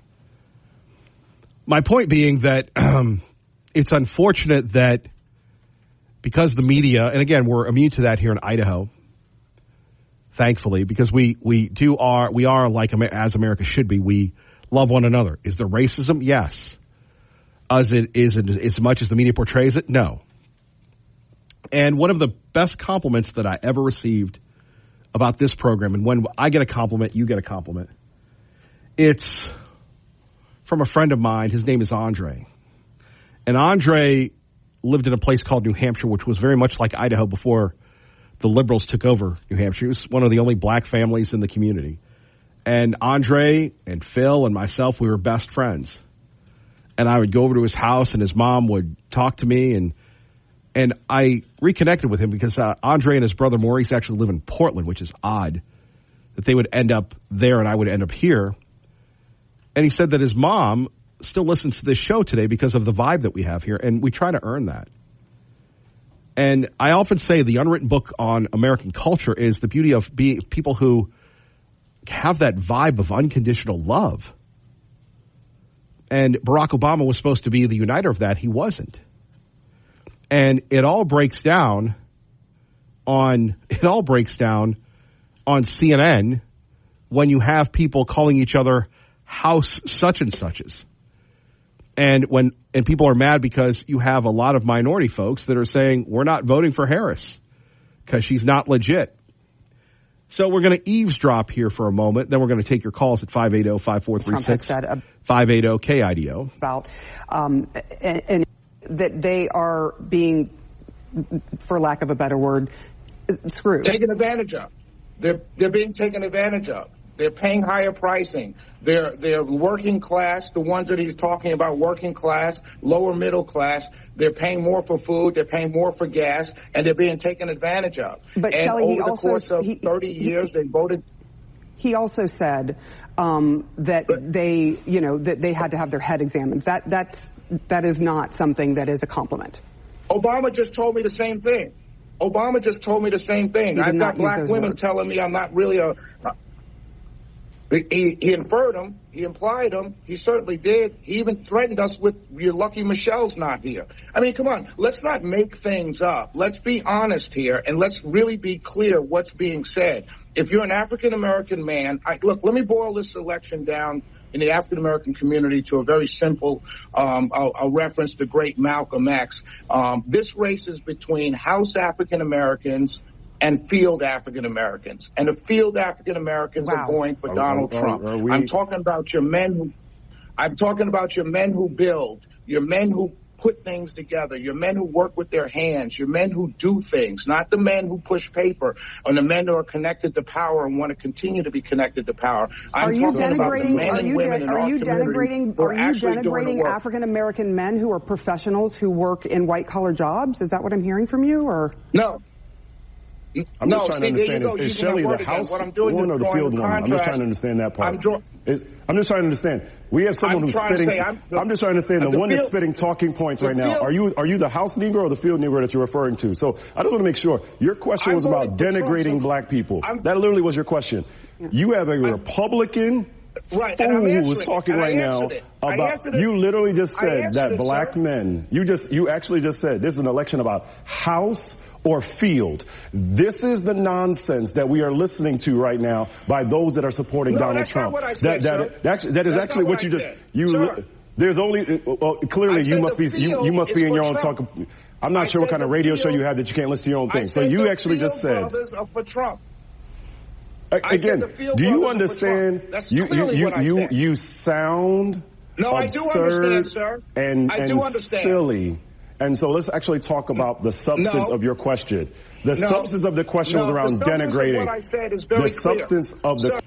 So it's unfortunate that they try to make Trump a criminal for saying you ought to have your head examined. And that guy pointed out that Obama called people names because they're not voting for Harris. Now, the media is not going to tell you this, but this is not a good sign for them. They're attacking each other. We got to be unified. Let's talk about it next. Kevin Miller. January 6th, but you don't hear him talking about the Antifa and Black Lives Matter riots that burned cities across this country. If you commit an act of violence, you should go to jail, and there should be no political favoritism in that regard. He's right about that. Big Texas debate. You can watch that on YouTube. Ted Cruz and Colin Allred go back and forth on that. I can't wait to do that, but can't wait to get my Window World windows as well. WindowWorldBoise.com. That's coming up Thursday and Friday. We're going to bring you live coverage of that from the Miller Estate in Star, Idaho. And already we're wondering how we're going to do this. These guys are pros. They're great. Let's go to Mark, the watchdog of Eagle on KIDO Talk Radio. Hello, Mark. Good morning, Mr. Miller. Let's see. Well, you hear me calling it a lot and talking about. I hear you calling about the end of the Republic and the Gateway Pundit in that particular order. The trust in our media, and I find today there's several great articles on Breitbart. One of them by Peter Schweitzer, the General Government Accountability Institute counts at least 50 threats to election integrity. Okay, so there's one of them right there. You get a Georgia judge blocks ballot counting rule and says county officials must certify election results. Mark, why are we going on with the headlines from Breitbart? Well, okay, that was another one. All right, well, here's one though. Trust in the established media hits record low. It's funny because that's what I was talking about yesterday, about the lies, about how it's such a toss-up right now. And then the other thing now is this deal I read about Brett Baer. He is a Trump-hating rhino from Fox News. So I hate to say it. There's an interesting article that Gateway had about him, and he got roasted by Roseanne Barr, I guess. Mark? Who's Roseanne Barr? She had a TV comedy show, she's a yuck. So. Brett Baer is a guy that wait a minute, it's very easy to disparage people, Mark, but Brett Baer is a guy who's dedicated himself to politics. Just because somebody writes something bad about him doesn't mean it's true. Well, he's not maybe as bad as Geraldo. I mean, Geraldo's really bad. Yeah, Geraldo's terrible. Uh-huh. There was one other article though I did send you. This is totally off the political deal. Sure. This was one that came out on several websites. Mysterious drone fleet breaches U.S. military airspace for 17 consecutive days without any deterrence by our military. And I find that very shocking after the Chinese balloons over America here. You have places where they're flying over where our Navy SEALs train. Military, outposts. You have General Mark Kelly. He says we can't do anything to shoot him down, which I find is preposterous since you can't fly over the White House without threats of being shot down. You can't go over Area 51. What kind of BS are we being fed?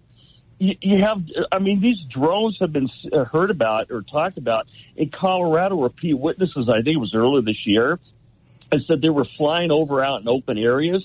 Who are operating these drones that are flying over military bases, especially secret ones where we have special operations training, and we can't shoot them down? I mean, that's an interesting article that came out. I sent that to you, but I don't think you look at any of the articles I send you anymore, because I notice you don't comment on any of these things. So, well, I mean, we were what were we talking about? We were doing something very good about fighting racism, and you're talking about drones. So I don't even think that you listen to what we're talking about. Yeah, I do, Kevin. I've been listening since you got on this morning at KIDO. Okay, what did I talk about? I like to sometimes talking politics all the time gets really Wait boring. a minute, you're the one that does the Gateway Pundit, and you just did politics for the first two topics. I know, but I try to mix it up with the deal about the drones. I mean, we did have the issue. Who's allowing these things to happen is what I'm saying. All this is happening out of the Biden-Harris administration. All this thing. All these. Okay, now, are you? You want to hold on for a minute? Go ahead. Okay, because I don't want to be accused of cutting you off. My man, hang on. I think I spilled my guts in the morning, though, Kevin, but yeah, I'll hold. Okay, thank you, Mark. Thank you, Brian. More calls coming up as we joust with Mark, more information. And we're going to talk about the media and the drones and pizzas. Don't forget our friends at Beacon Plumbing. Stop freaking, call Beacon. Kevin Miller. We begin this hour of the program brought to you by the KIDO Talk Radio app with Ryan Schmelz joining us from Fox News Radio. We're still hoping that Brett Baer will be Brett will be kneecapped and Ryan will be slid in to go one-on-one with the great one, the vice president. Good morning, sir. You got a shady plot planned or something, Kevin? Hey. We need to know about? Don't turn your back on me. Yeah. Don't turn your back on me, young man. By the way, everybody always bags on Fox because of the power rankings. Obviously, we all want the Big Don to be winning, but what's really going on? Well, the power rankings are showing some favoritism towards Trump in the latest power rankings. You've got Michigan, a state that was lean D for a while, now being moved to a toss-up, and therefore the entire race is now a toss-up that is really just too close to call. And partially, some of the reasons, J.D. Vance had a very strong debate performance against Governor Tim Walz. You also have former President Trump making gains with Black and Hispanic voters. And you also have Vice President Harris, though, still having some really strong numbers with women voters. And that still appears to be a liability for former President Trump. Could it be the return of men? What? Was this Lord of the Rings? No, I'm a Jedi guy, but could this be really return of the men?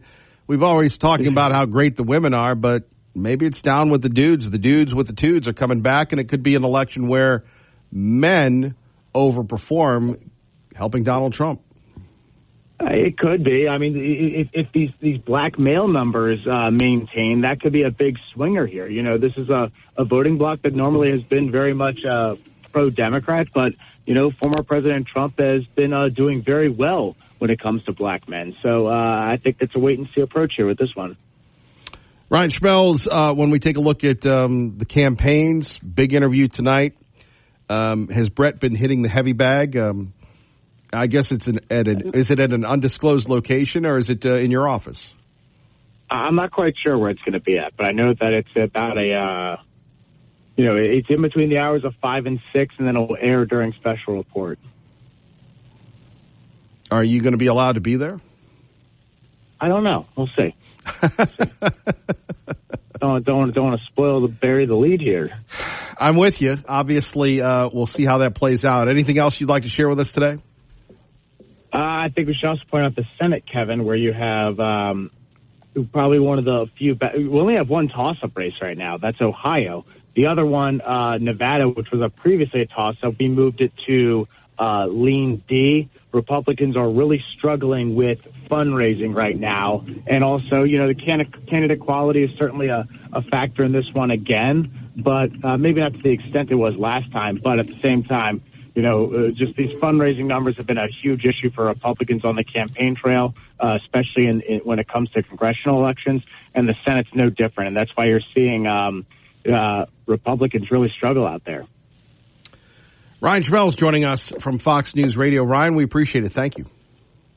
Hey, thank you, Kevin. Have a great day. You too, our great friend Ryan Schmelz. Back to Mark, the watchdog of Eagle. He's still positive with Kevin Miller on KIDO Talk Radio.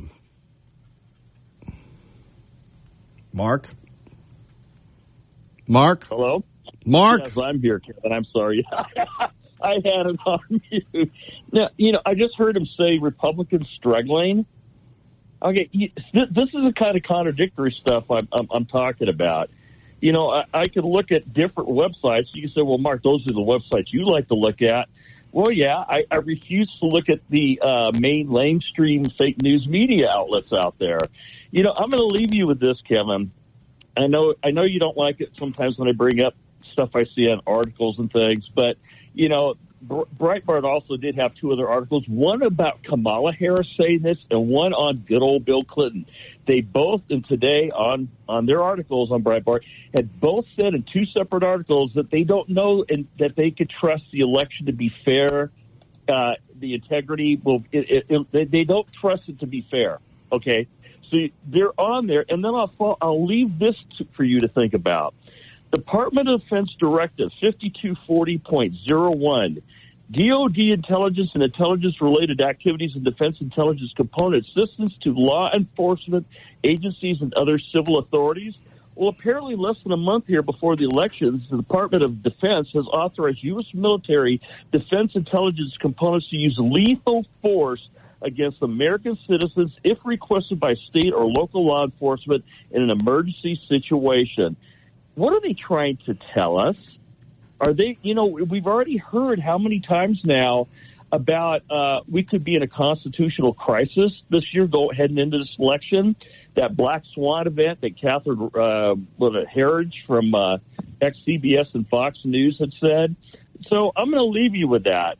They're setting, I think, things up for chaos, is what I'm saying. Well, you're just full of good news. You have a good day there at KIDO, sir. My man, Mark. All right, let's go to Brian in Nampa. What up, Brian? Hey, Kevin. You talk about de-escalation all the time. Sure. I'm a big fan of it.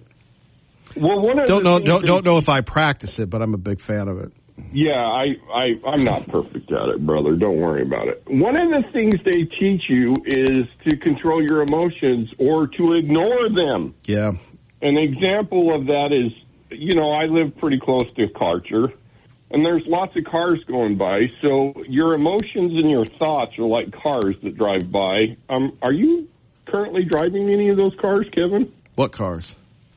That go by you on the road right now. No, I'm not driving a car. Right. So that's what your thoughts and your emotions sometimes are. And the reason I bring this up is because the media and the Democrats are great at this. It's called social engineering. It's kind of like back in high school, when everybody wanted to be cool and we all kind of followed along with whatever was going on at the moment. And may I just remind everybody, you're not driving those cars. Be independent. Do you notice that the Democrats are now being mad at black men, calling them sexist? Have they not done this to white men already? Well, and you were talking. Everybody beats on the white man. Yeah. The guy. I guess it's getting old beating on the white man, so they're moving on. Yeah, I kind of take it as a compliment. What is so dangerous about us white men? What makes us so uncontrollable that they have to constantly put us down? And it's simply this, a spirit of independence. It's being able to de-escalate the situation. It's being able to see beyond the social engineering. Does that make sense, what I'm talking about? Oh, I agree with you on that. And, you know, even just when you hear the CNN lady going back and forth, that's offensive to say you need your head examined if you're going to vote for her. Come on, man. When did we get so sensitive? Kevin, this is the stuff convicts do. They try to work you up with emotion. I'd say. And they get you in a trap, and then they try to manipulate you into doing what they want. That's a short synopsis of what convicts do, is they play on your emotions. So, you know, learn social engineering, everybody I'm talking to. There's plenty of books. There's so much information about it, I can't cover it all. But if you want to learn de-escalation, what that really means is controlling yourself, controlling your own emotions, and realizing that your emotions and your thoughts are sometimes not your own. They're caused by outside factors, and just let them go. Let them go. Again, easier said than done, though, bro. Yeah, it is. It is. But the older you get, you know you're getting better at it. Kevin, you're an expert at it. I listen to you. I know you are. I know you're not perfect at it. I would even say you're better at it than I am. Well, thank you, but you've had obviously the much more extensive experience, and I respect that. Well, I've had more therapy. You know, I keep looking for a therapist. I haven't found one yet, but I keep thinking this show is therapy. But anyway. Yeah, it is, Kevin. And, you know, a lot of this isn't stuff you just learn in therapy. It's stuff you learn living experience older. My dad used to say, this is just, you know, you've made enough mistakes. The Democrats try to play on fear. Oh, you're going to lose your job. Oh, this person's going to dominate you. Oh, let me tell you, all those things are going to happen to you. You're going to fail. You're going to get hurt. Yes, one day you're going to die. Why are you scared of it? What do you need to learn from it? Because all these things happen to you so you can learn something from it. And that's how you de-escalate things. That's how you control things. And that's why they're scared of men like me. Because their little games and their little tactics and all this fluff that, you know, you play even, you know, them fighting and arguing, it's the same old con game. So, and just a side note, yes, I back you up on the rain. Multiple generation Idahoan. We have been praying for rain in Idaho for multiple generations. I don't know if you're all aware of this, but we live in a mountainous desert, and we need all the water we can get. Any questions, Kevin? Love you, Brian. Take care. Love you, brother. I don't know, man. It might be not too late to go back and be a therapist. Concern, good morning. You're on KIDO Talk Radio. Hello, Concern. Good morning, Kevin. Yeah, I am just sticking by the constant racism, remarks out there, how just white people are just this bad thing out there. And it's just, I don't think anybody ever stops to think. It's like the Democrats are like a bunch of carnies, trying to draw you in, see if you can put the dime on the plate, with these black people. They're just suckering into this game. I'm totally against any racism, and I wouldn't even agree for repercussions of anybody that can prove that they've been had a disadvantage. I'm German, descent. I'm American, but if you really want to dig deep, I'm a German person.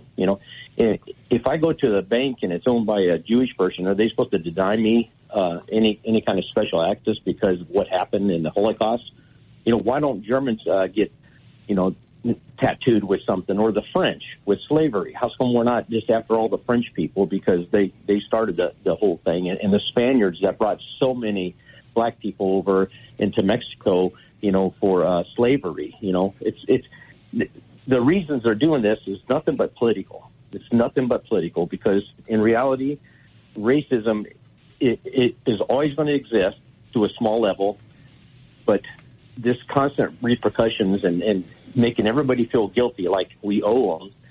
You got Barack Obama. He's the president of the United States, And, he's half black, and he's the president of the United States. Show me the disadvantage. There's so many black people that are successful out there. And have they suffered with some racism? Yes. I suffer with racism because, I grew up in the projects back in Ohio and just being a white boy, I heard it every day. Hey, white dad, hey, white boy, and stuff like this. I heard it, but I kept focused and made myself a better person, and these black people are just getting suckered into the game, and the Democrats are just using them as pawns in a game of political gain is all it is. And they need leaders that stick up for the right things and not the Jesse Jacksons and the Al Sharptons that are total racists. And, if you look into their background, some of these people, you look in their background, they really didn't suffer anything. They came from affluent families, and it's just sad that the people have got to be suckered into this white guilt thing when there is nothing like that. I grew up with a lot of black people. Some are more successful, some are not. And just wanted to put that out there. It's just a game for political gain is all it is. And it's a shame that we got to be so easily taken in. Well, that's the deal with Idaho. It's so beautiful because it's not like that here. Yeah, it's just like Idaho. It's a racist state. For what? Because we had a couple of idiots, up north that, it's like, where is that not a problem? There's gang members. We're supposed to be mad at the Mexican people come around because there's gangs down there, We're supposed to be hate Arizona because it's a racist place because they had gangs. It's just ridiculous. And people need to wake up and just read the history and figure out where we're at and see what actually happened. And I don't think anybody in the United States that's, other than a KKK person is going to condone any racism. We've all seen the Green Book and a bunch of these movies, Roots and stuff like that. We know what happened, and that's why we put a stop to it, because most Americans did not agree with it. And that's where we're at to this day. Why don't we be thankful and push forward for what we actually are and stop the racism? Appreciate you. Thank you very much, Concern. Stop the racism. Kevin Miller in the morning, KIDO Talk Radio. Or 7-Eleven, let alone the corporation that we call the United States of America. People want to act like Trump is the worst motherfucker in the world, but guess what? He was already president, and all this shit you're talking about didn't happen. He didn't make himself a dictator. And there we have it.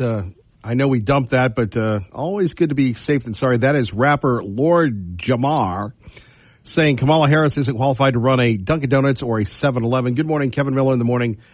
KIDO Talk Radio, getting ready to talk to you about this issue involving Idaho Power and the start of the big fire. Apparently everybody's bagging on Idaho Power and whether or not they should be forced to pay. Another incident involving a student bringing a gun to school. And you're thinking, after hearing a lot of the folks coming on, I really need something to laugh at, to get me going. Yuck, if you will. Ha.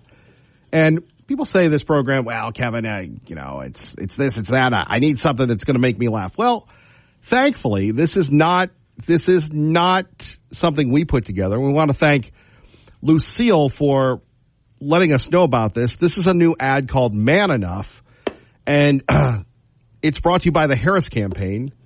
See if you're this type of man. I'm a man. I'm a man. I'm a man, man. I'm a man.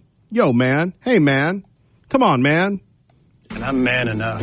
I'm man enough to enjoy a barrel-proof bourbon. Meat. Man enough to cook my steak rare. Man enough to deadlift 500 and braid the out of my daughter's hair. You think I'm afraid to rebuild a carburetor? I eat carburetors for breakfast. I ain't afraid of bears. That's what bear hugs are for. Carburetor? I'll tell you another thing I sure as shit am not afraid of. Women. I'm not afraid of women. I'm not afraid of women. They want to control their bodies? I say go for it. They want to use that. You should see some of these really creepy looking dudes. I wouldn't be hanging out with these guys. You have to start a family? I'm not afraid of families. They want to be childless cat ladies? Have all the cats you want. Woman wants to be president? Well, I hope she has the guts to look me right in the eye and accept my full-throated endorsement. Because I'm man enough to support women. Man enough to know what kind of donuts I like. Man enough to admit I'm lost, even when I refuse to ask for directions. Man enough to not ban young women from reading Little Women. I'm glad they got a little fatty in here. Usually they just have these thin, good-looking people. They got a guy that looks like he went on Ozempic. It looks like he's Uncle Fester that went on Ozempic, and then they got one of ours. They got a big fatty in here. Those pants books that the sisters like. I'm man enough to raw dog a flight. It sucked. Not worth it. I'm man enough to be emotional in front of my wife. In front of my kids. In front of my horse. I'm man enough to tell you that I cry at Love Actually. Good Will Hunting. West Side Story. That and Predator. And I'm sick of so-called men domineering, belittling, and controlling women just so they can feel more powerful. I don't think we have any of those men anymore. But these guys, I don't know what they were paid. This guy looks like he got paid with a gift certificate to the Golden Corral. The other guys look like they need to go to the Golden Corral. That's not how my mama raised me. I love women. I love women who support their families. Women who decide not to have families. Women who take charge. And I'm man enough to help them win. Now, if I'm somebody in the LGBTQ community, I'm feeling mad because I'm left out. I am left out. Where is the man that loves man? Where is the man-on-man love? Think about that. They love their carburetors. This guy loves meatloaf. This guy loves his horse. Maybe he spends a little bit too much time with his horse. Not that there's anything wrong with that. A horse is a horse, of course. But, where's the guy that, this is all LGBTQ. Where's the guy that loves the guys? I'm a man and I love men. Where's that? I find it insulting and exclusionary. And again, another reason why this campaign hopefully is not going anywhere. We're going somewhere. KIDO Talk Radio Traffic with Robin. Good morning, Robin. Good morning, Kevin. KIDO Talk Radio Traffic from the G&G Insulation Studio. Things are improving quite a bit. Eastbound I-84 traffic still on the heavy side in from Nampa. Looks like it's thinning out where it's maybe after Garrity exit through the Meridian area. That's still kind of heavy. That bright sunshine doesn't help. And it's a little busier into downtown Boise as well on the connector. Eastbound Victory after Maple Grove, a crash. That right lane blocked. Eastbound Chinden after Star, a crash. Treasure Valley Coffee celebrating 40 years of serving the Southern Idaho business community, and they now offer bar and restaurant supplies. Check out tvcoffee.com. That's your KIDO Talk Radio Traffic. Thank you, Robin. Appreciate that. Let's go to Lucille in Boise with Kevin Miller on KIDO Talk Radio. Good morning, Lucille. Good morning, Kevin. Going back to that ad, Kevin, real men do not have to go on the radio and tell people that they're real men. Real men are quiet about it because they are secure in their masculinity and they don't have to say, I'm a real man, I'm a real man, I'm a real man. Be very careful of those kind of people. A really good person does not have to say, I'm good all the time. An honest person does not have to say, I'm honest all the time. So I wonder about these real men who have to constantly cry it out to the four winds that they are real men. Sorry, I don't buy it. Oh, I don't like men who have to be domineering. Absolutely. And you know what, Kevin? I don't like women who have to be domineering to prove themselves superior. It goes both ways. Real people that have real qualities do not have to constantly brag about those qualities. There's an old saying, tell me what you brag about and I'll tell you what you're lacking in.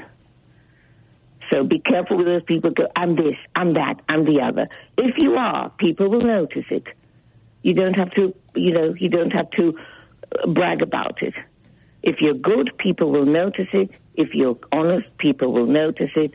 If you're a real man, people will notice it. And if you're a real woman, people will notice it. You don't have to tell them all the time. You don't have to slap them on the face with it. It's noticeable, Kevin. So all this is, as usual, a load of bull brought to you by your local DNC. Lucille, thank you for the call. Kevin Miller in the Morning, brought to you by Beacon Plumbing. Stop freaking call Beacon, beaconplumbing.net. Fox News. I'm headed home. We just got released from Florida Power and Light, and we got the state of Florida back on enough that they are sending us home. How long have you been gone? As of right now, I will think today. Lindsay. I think today is 15 days so far, and I have a 4-day drive back. Boy, when's the last time you had a shower? Oh, I've been lucky that way. These man camps, they do have showers. They're about as big as a porta potty, but you are able to bathe. So I've been doing all right with that. Now, are you going to get a chance to, stay in a hotel on your way home? Yes, sir. Yeah, the company will cover our hotel because with CDLs, you can only drive, I think it's 10 hours a day with these trucks weighing over 26,000 pounds. So we're going to have to manage that. But, yeah, it's a solid 4-day drive back with those regulations. So, Jason, how would you sum up everything? And for people that aren't familiar, you drove from Idaho, you and your company, down there, and can you tell us what you faced? And last time we heard from you, it was the snakes, the sharks, and the gators. Yes, sir. I think the biggest hurdle that we had to acclimate to was, one, the weather difference. I mean, the day before Milton hit, it felt like it was only about 80, 85 degrees in South-ish Florida. And but it felt like somebody had taken a steam towel and just wrapped it around your body. And that's how humid it was. I mean, it was unreal. I've been in Houston and Galveston, Corpus, Cancun. It's nothing compared to that particular day's of humidity. But after Milton, it was quite pleasant, honestly, the humidity. But Georgia was humid. The guys were, I had to watch my guys from falling out. You just go from our high desert dry heat and then end up in Georgia and Florida. The shock of humidity for a lot of these guys is pretty tough. The biggest hurdle we had work-wise, I would say, would be material and access. We had to cut out 2 or 3 trees on paved roads that the arborists had already come in and cleared the roads, but then a tree fell down behind them, and because the ground's just still saturated. But it's not a big deal, but little things like that, and then access to backyards. Florida, man, they love their power lines in the backyard, and we couldn't get equipment to them, and so that just really made things longer and harder on us. But I mean, we're fairly used to dealing with critters. It's something new you got to watch out for. You know, we have to watch out for furry things. They got to watch out for not so furry things. But the vegetation here is different, so you just never know what's behind these palm trees and stuff down here in Florida. And the water is so black you can't see in it, so we just kind of try and stay off the bank. Or in the case of some of our guys, they went fishing and caught a gator on a fishing pole. When they had about an hour break, somebody had a fishing pole and hooked a gator, and they got a video of it. And I was like, when did they spend time to do that? But anyways, we try and entertain ourselves best we can, but like I said, the average time my crew got in was 9:30 the last 15 days, and we started at 6 o'clock in the morning. So long days. I had one guy on a pole for over 4 hours, and I had to pull him down and get somebody fresh up there because he was starting to lock up. His legs were cramping. And sent him water and everything up there, but just a lot of work on hooks. And yeah, you got to keep your mind sharp. And as a foreman, you have to make sure backfeed from generators don't get you in. A lot of people just don't understand all the hazards and cautions that we have to take, and they just expect it on yesterday. And the people of Florida are very different than the people of Georgia. Run into some characters down here that just, demand a lot more. That was kind of a shock. I didn't think it would be that big of a difference, but it sure seems to be. What was the biggest shock when you saw the devastation in those states? What will you remember for the rest of your life? Man, just the lack of. So in Georgia, I will have to say I saw more devastation in Georgia than I did in Florida. Florida got a lot of power knocked down from vegetation, a few from just straight tornadoes ripping down the wire. But the devastation, I would say, just how little power you have to protect stuff. There was a house that was out in the middle of kind of a field or pasture, I guess it was, in Georgia.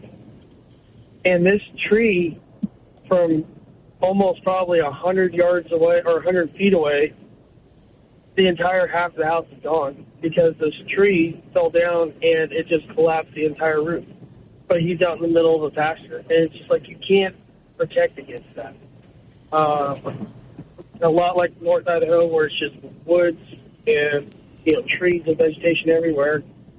Unless you want to have zero shade for ever, and then the one day you don't want the shade, it wrecks your house. It's just the power of God and the power of this weather. It's just unreal how much devastation that you can't protect against. And the best thing you can do is be prepared to leave and be prepared to deal with it, because there's nothing you can do. And if you get that in your mindset, I think those people that have that mindset that I saw in Georgia mainly and a little bit here in Florida, they're a lot more relaxed and calm. They're not as apprehensive and tense and just like angry. But there's nothing you can do. There's nothing I can do to help them, or nothing I can say. The best thing I can do is just give them what I can, give them, my talents to be able to give power back. If you remember the tornado of Joplin, there's absolutely nothing you can do. And this is the same way. The one thing that hurricanes have over tornadoes is, like, the state of Florida knew about this thing for a week more and before it hit. And what little you can do, you should. I mean, for sure. There's no doubt about that. But I saw a lot of these Floridians do absolutely nothing. No sandbags, no tree trimming, no preparation, and they just let it come. The businesses did. The businesses pretty much all of them boarded up their windows and whatnot, but hardly any of the population seemed to, where I was, which is on the East Coast, West Palm Beach to Cape Canaveral. That was my area. Just didn't do anything. It just drives me nuts. It's like, you didn't do anything, but you knew this was coming, and now you're complaining. I don't know. People that live in Idaho City or McCall, they prepare for the snow because they know it's coming. Here, they knew it was coming, they didn't prepare. It's just unreal. How close were you to the snakes? I killed it with a shovel. So about 6 feet. It was a little guy, but it's a good snake now because it's dead. We had to move it forward, and sure enough, there he was, and I'm like, give me that shovel, and he gone.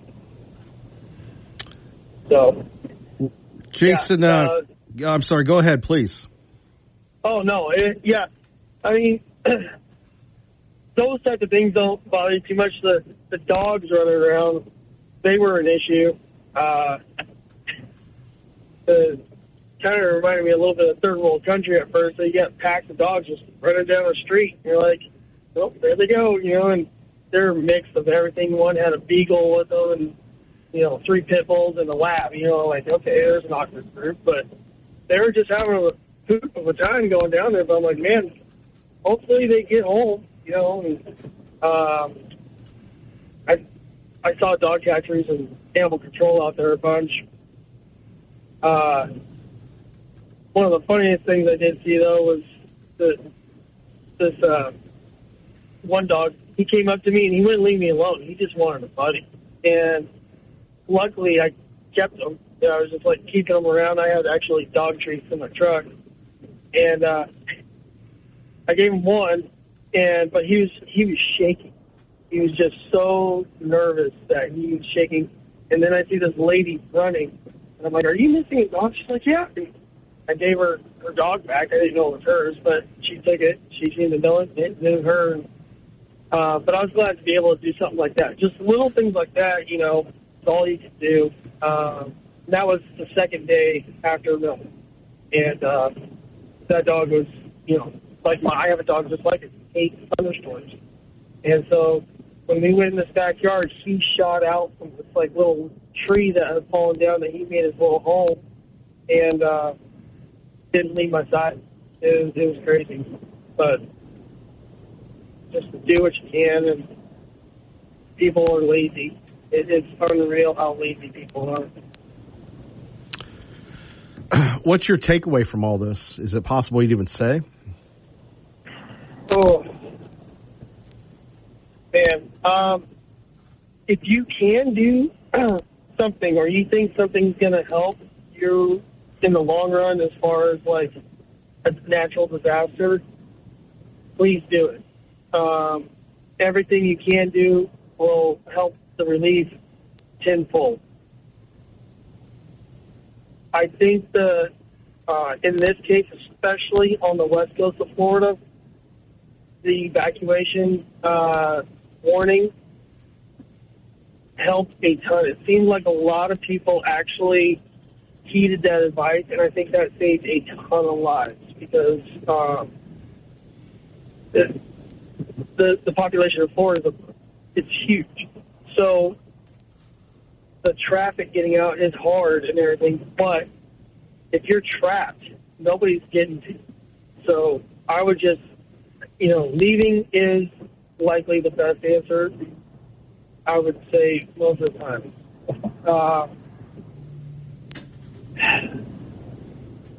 Florida is different because of the age average in Florida. And the senior citizens here, a lot of them were able to be evacuated, but there were some that weren't. And that, I didn't see this, but there was a report I heard on the local news that there were people in, like, knee-deep water in a senior citizen's home, and they had no way to get out. There was no drivers, no vans, people in wheelchairs, and it was just like they can barely move. And so trying to organize all that has got to be a monumental task in and of itself, but those people need to be thought of, you know, and definitely taken care of because they're unable to do it themselves and for various reasons. But that goes back to comparing. You know, we knew about this for a week. Why are you waiting for the last second? So you never know where it's going to hit exactly until it does. We did not expect the tornadoes. They said it's likely or possible the day before, but we had 24 of them on the ground in the dust stand at one time. And that was a curveball. That was something new that needed to be addressed. But like I said, the power of weather is insane. Well, Jason, we would love to get the daily check-ins until you get back to Idaho, if you wouldn't mind, sir. Glad you're going home. Yes, sir. I appreciate it. Yeah, I'll definitely try and check in. We're all excited to come home. It'll be 19 or 20 days since we've been home, so we're ready. But I appreciate y'all, and I definitely appreciate you giving me the time to check in and kind of get some people's ideas on everything. But I'm thankful that I didn't have to deal with witnessing some of the more horrendous side of this. that a lot of the other first responders have to do on the daily. And that was going to be tough. My wife asked me, "Are you preparing for that?" And I said, "I am, but you can only do so much mentally. The real thing is a lot different than trying to figure out what you think you're going to do until it actually happens." I thank God that I didn't have to cross that bridge. Jason, great points, and thank you for your work and your crew and for all those folks that are helping. We look forward to hearing from you and safe travels home, sir. Yes, sir. I appreciate it. Yeah, my crew and the company of Titan Electric here did a great job. We were safe, and we got thousands of people back on time. I appreciate y'all. I'll try and check in later. Have a good day, Kevin. You too, Jason. God bless. Titan Electric from Idaho to Florida. They're not getting the front page story. They're not getting the verify people. They're not getting the coverage on television, although they should, that have gone down there and, the line people, the linemen, I'm sure that's a challenging gig. You've got the CUNA University, the lineman school in CUNA where, you go there, you get trained, and it's very hard work, and you make a lot of money. I was always fascinated. Were you always fascinated with that as a kid? The linemen, because they were the closest thing to like a superhero, because they climb up the poles, right? And they have the spikes. And I always thought that was cool. Now, obviously, you'd have to be a svelte young person to be able to get up those poles. I don't think they have any extra large people going up those poles. And obviously the strain on your legs, probably maybe similar to riding a horse or something of that nature. But, we can't even imagine. You get the call, you leave your home, you can only drive 10 hours a day because the vehicles are so big. You're in a strange place. Then you're living at the man camps. And then all of a sudden you remove yourself from the man camps and you're in these hostile areas, the pit bulls running free, the gators. I mean, that's got to be scary. It's like a third world country down in Florida. Was more prepared than any other state, but as someone who loves the, Marine Canine Rescue, the Idaho Humane Society, the West Valley Humane Society, all those people, your heart goes out for those little dogs and big dogs and things, people running wild, and all of a sudden everything is taken away. And just like September 11th, just like in Katrina, we see the greatness of this country. We see the greatness of the people that are making a difference. So thank you to everyone and to the family members that are worried about their loved ones that are helping their fellow Americans. Thank you. KIDO Talk Radio, let's get you to work safely and on time. Good morning, Robin. Good morning, Kevin. KIDO Talk Radio traffic from the G&G Insulation studio. A stall in traffic in Caldwell on eastbound I-84 exit 28, blocking the second from the left lane. There's a semi. Also still busy traffic through the Meridian area from 10 Mile through the Cloverdale overpass. I'm Robin Scott. Traffic now on KIDO Talk Radio. Thank you, Robin. Appreciate that. And we're always talking about good people that support the community. And let's talk about our friends at Treasure Valley Subaru. If you're looking for a new car for under $20,000, listen to what Kevin Miller is about to tell you. There are no new cars for under $20,000. Can you believe that? So if your budget is under $20,000, your best bet is for a good quality used car from a dealership you can trust. That's our friends at Treasure Valley Subaru. Right now, you can buy this from Rob and the crew. A lot of examples for $19.95 or less. A 2023 Kia Soul with only 27,000 miles. 2024 Nissan Versa for only 5,000 miles. Treasure Valley Subaru. Please tell them Kevin Miller. Hey, IDO. Once again, appreciate you joining us as we break down the big issues and hear what you have to say at 580-5436, 580-KIDO. Coming up, this issue involving Idaho Power. A lot of people are upset, rightfully so. But there's a big difference between, let's face it, somebody who's letting off fireworks and a pole that blows up, right? Or maybe there isn't. It always amazes me that when your TV goes out, the TV provider never gives you a discount back. Anyway, from the Idaho Statesman on KIDO Talk Radio, here is the news story that a lot of people are buzzing about. Apparently, we had a power issue that started the big fire recently. And what are you going to do? Well, that's where you come in at 580-5436. 580-KIDO. The Idaho Department of Lands found that Boise-based Idaho Power was responsible for the nearly 10,000-acre valley fire that resulted of a downed power pole sparking a fire in the dry grassland on the Boise foothills, according to a news release from Idaho Power. The fire did threaten homes in southeast Boise's Barber Valley, but did not reach them. The fire is still burning, but it's nearly 80%. If you're driving around that area, or if you're driving anywhere, it's still smoky.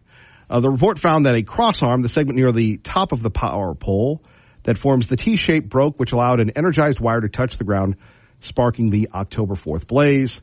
Quote, the report found no evidence of rot or bug infestation and no visible alterations to the crossarm other than those necessary to support the line.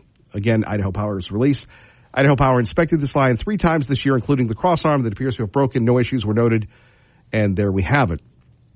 Now, the Department of Land said in its release that the power line started multiple small fires, and, you know, what are you going to do? What are you going to do? You know, we can blame people, and that's the name of the game here at 580-5436, 580-KIDO.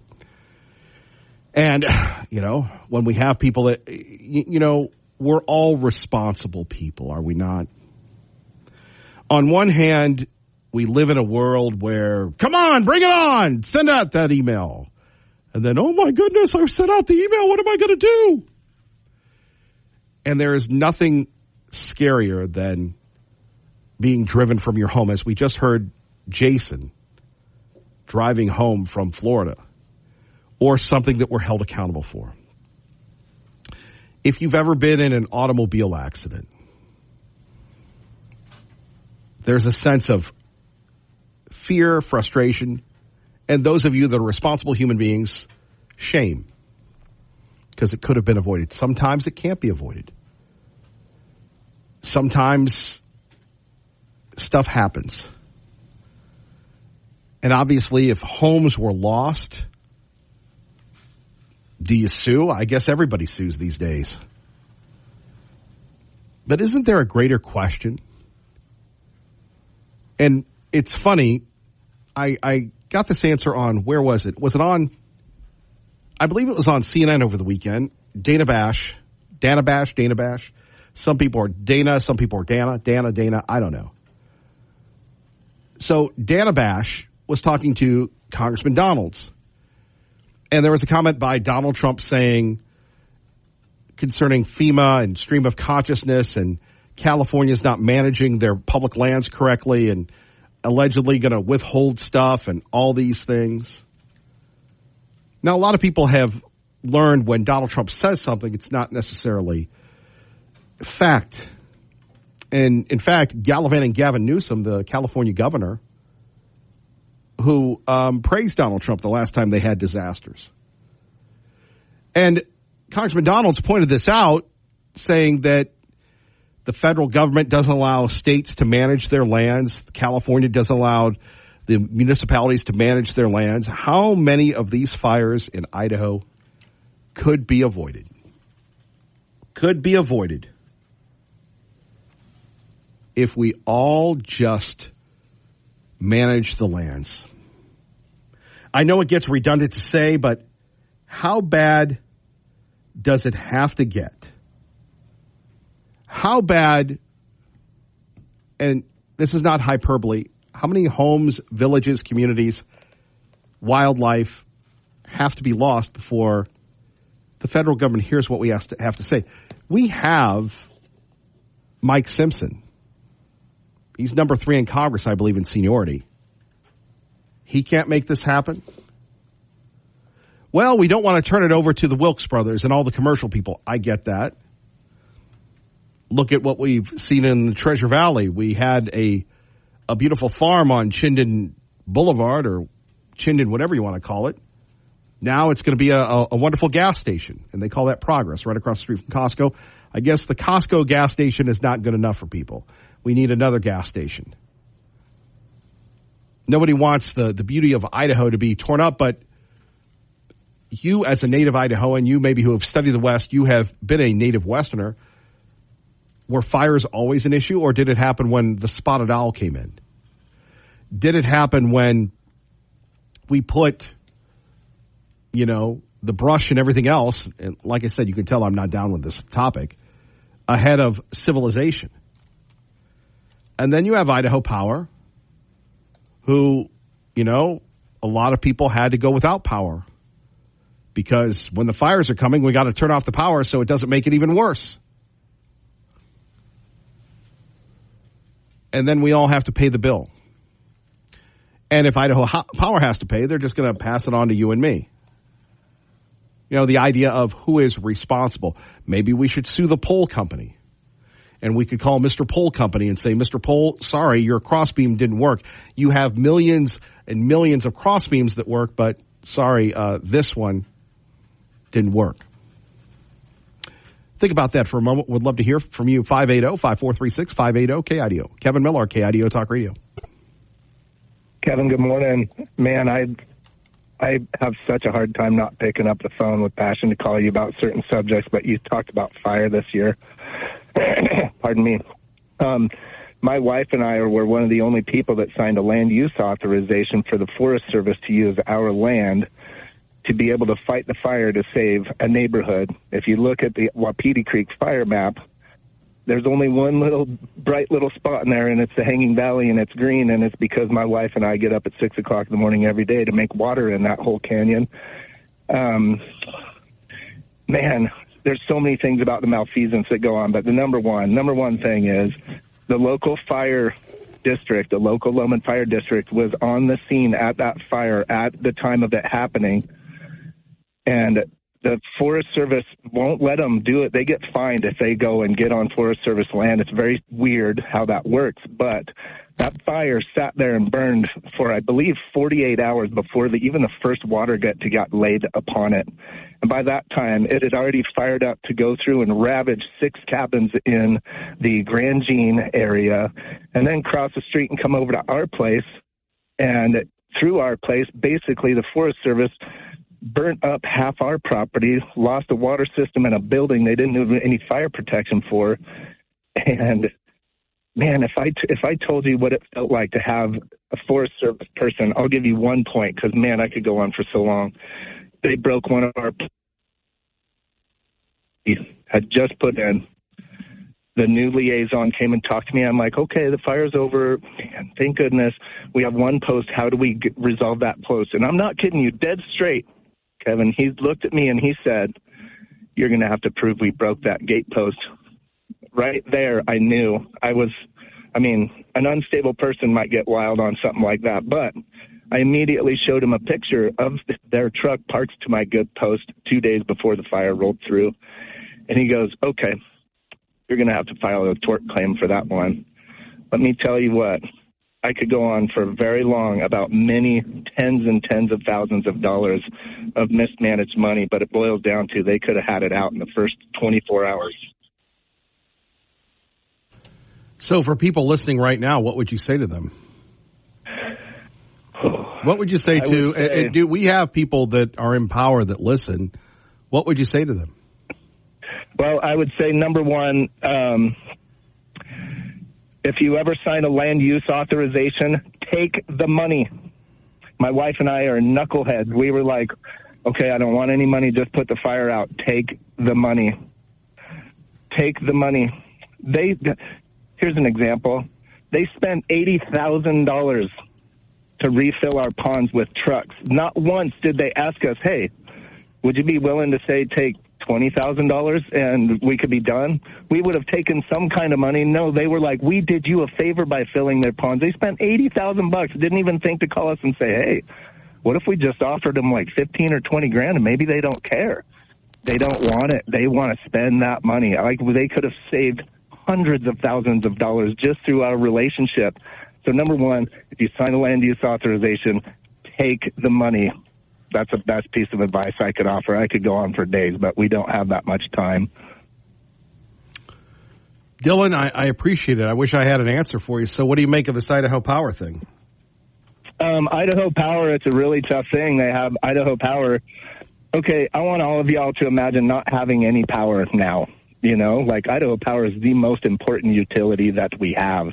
It is impossible for them to, you know, not have these little things. So as far as Idaho Power is concerned, whether they shut it down and pre-fire, I think that creates more risk than after the fire. I wish I could give a good answer on that one. Well, again, it's a tough one because if all of a sudden you start suing them and everything else, our rates are going to continue to go up. Absolutely. We should be very thankful for our hydropower. And I've had a very good experience with Idaho Power. Idaho Power has a weather station on our property. Idaho Power, you know, on our other property, Idaho Power came and spent probably $75,000 cleaning up trees around because I had a power line drop on my property, and the night that I arrived, a fire was started 100 yards below my house because of Idaho Power. The fire department did get in and put it out, and it was really scary. But Idaho Power came back, and they took care of the problem. They were honorable and just very professional about it. I would also finish in saying I had to call my congressman, and I don't want to plug a congressperson in this political environment, whatever's happening, but I will say there is one congressman out there who advertises that they offer help for veterans and people having trouble with government service. I have never felt like more of a real American citizen in my life when this amazing lady called me back and asked me my trouble.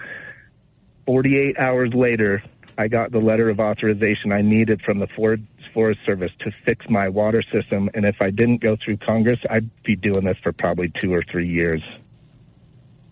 Who is the congressman? Congressman Russ Fulcher's office, and whether he had an ear of that or not, it was his team or what have you. I had so much pride. I could go into a lot of detail. It was a very stressful scenario, and the Forest Service, the government, they don't care, and they are designed not to care. They are going to throw as much paper as they can at you, and sometimes you need congressional help, and I got it. Dylan, please call us back again. We appreciate you. You got it, bud. Thank you. Tea Party Bob joins us now with Kevin Miller on KIDO Talk Radio. Well, I'll tell you, that guy, he brings out an awful lot of problems that we've had with the Forest Service for years, Kevin. You know, I live in a wildfire area, and it's designated such. And I'll tell you, the Forest Service does nothing to thin the trees. Instead, all they want to do is they want to have prescribed burns. These people have a $4 billion budget, and you can't get them to help us clear up some of these overgrowths that we have here. For the life of me, I've been working for a year with these people, and the only reason they're even talking to us is because Fulcher has actually told them to come and talk to us. Otherwise, we would get absolutely no recognition. I mean, I'm telling you, this is such a hoax and such a farce. These guys have no idea what they're doing, and the only thing they do is burn more property down. I mean, we're just tired of it up here, and it's going to come to a point where we're going to have a fire here, and as I told the county commissioner, you're not going to get the tax revenue for a bunch of burnt-out houses. Nobody understands that. You know, and Trump, man, they've actually talked about how much land the federal government has in the western states, and they really control what goes on. You know, 63% of our land is controlled by these clowns.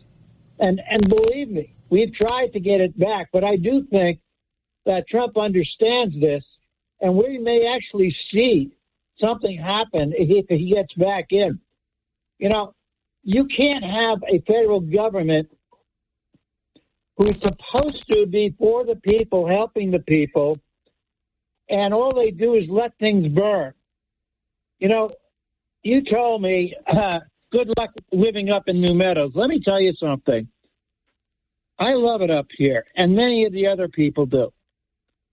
But we are like, I guess, the orphans because they don't want us to live here. Well, you're right. They don't want us. You know, you are right because, as I told you, when you abdicated the throne, you've left the power in the state. Now you're up there with all the serfs and people in the hinterland.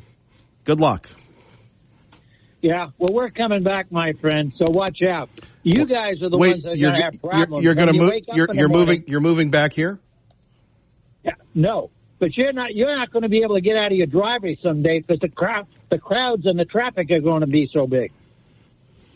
Try to get out onto one of the main streets in about 3 years. When I don't have a problem getting out when I go to and from work. I don't know what you're talking about. Oh, really? Yeah, I have no problem. You talk about it all the time. 4:30 in the morning, traffic's great. Hey, everybody. Okay.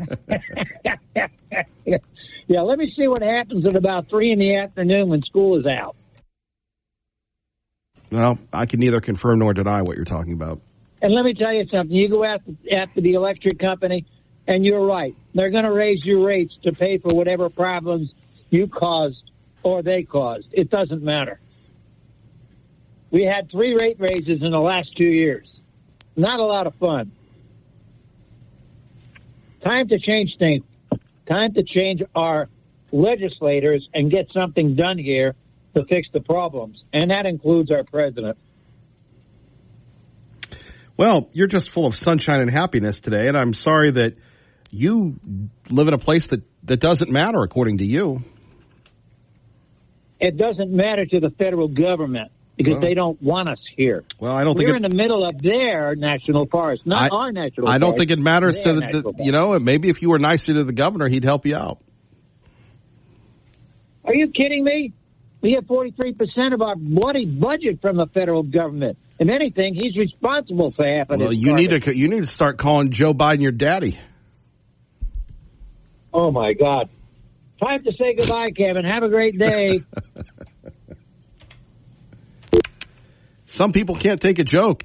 Tea Party Bob, GemStatePatriot.com.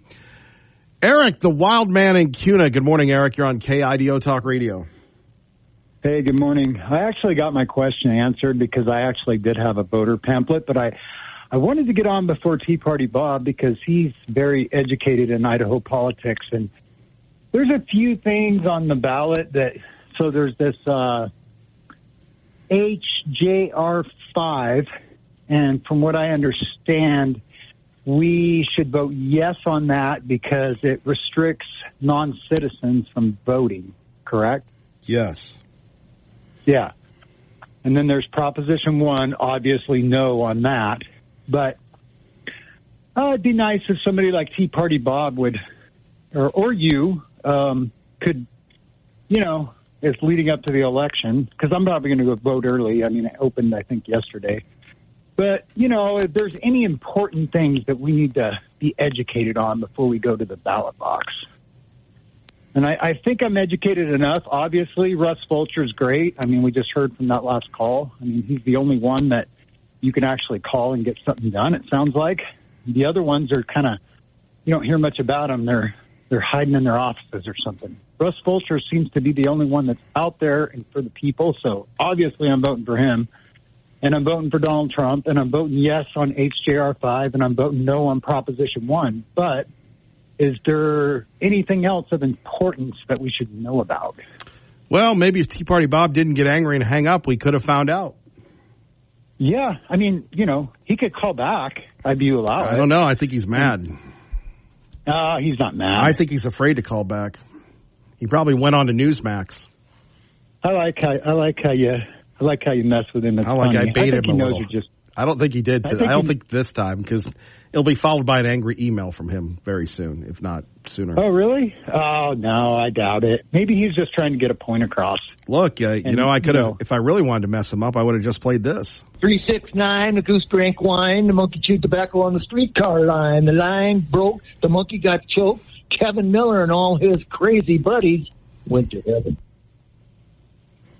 Gosh, speaking of crazy people, I'm telling you, these Democrats are, don't get me wrong, I mean, there is certain parts of Boise that are littered with Kamala signs. I saw a house yesterday that had a Kamala Waltz rainbow flag a big banner on their fence. I mean, it was just decorated with Kamala. And I really just, when you hear her talk, I mean, I don't understand how people, and the thing is, it's like, even the people that hate Donald Trump will be better off with him president. They'll have a safer country, right?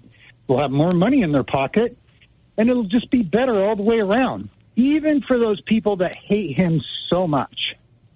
So, I don't know. When Kamala starts talking, it's mind-numbing. I mean, honestly, I think Joe Biden is actually smarter than her.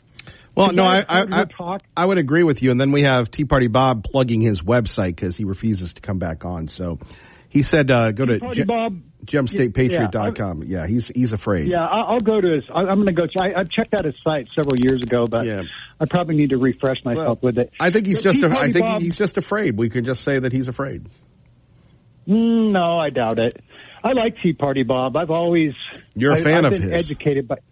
Yeah, I'm a fan of Tea Party Bob's. I like everybody. I like Mark the Watchdog. Whatever happened to Al from Ontario? That's a very good point. That's a mystery, huh? And the daddy goes, "Shut up and eat your grasshopper." We're still looking for him, Eric. I got to run. Beacon Plumbing brings you Fox News only on Idaho's talk station, KIDO Talk Radio. We really don't let people on more than once a day, but apparently this guy is feeling pretty spry, and he decided to come back after he ran away. Don't give me that runaway stuff. You ran away. You hung up. I didn't run away. I just got tired of listening to you drone on and on. That's not very nice. If you know what I mean. No, I don't know what you mean. That's not very nice. Yes, you do. Yes, you do. Stop telling me how great it is down there in the big city when all I do is hear people complain on your show about the traffic, about the high cost of taxes. Just about everything down there is a mess. And I was down there last week. I'm telling you, I'm driving at 70 miles an hour, mind you, 5 over the speed limit, and people were passing me like I was a statue. That is nuts. Well, wait a minute. First you said it was too congested here. Now you're saying that everybody speeds. Which is it? No. I ain't going to turn that one on me, buddy. Keep trying, though. You're doing good. And by the way, everything will be published within the next week or so in the Gem State, especially on those 2 propositions.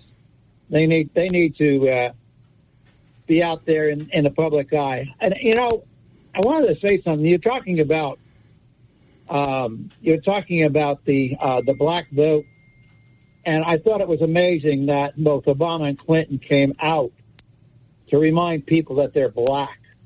This has been a problem forever.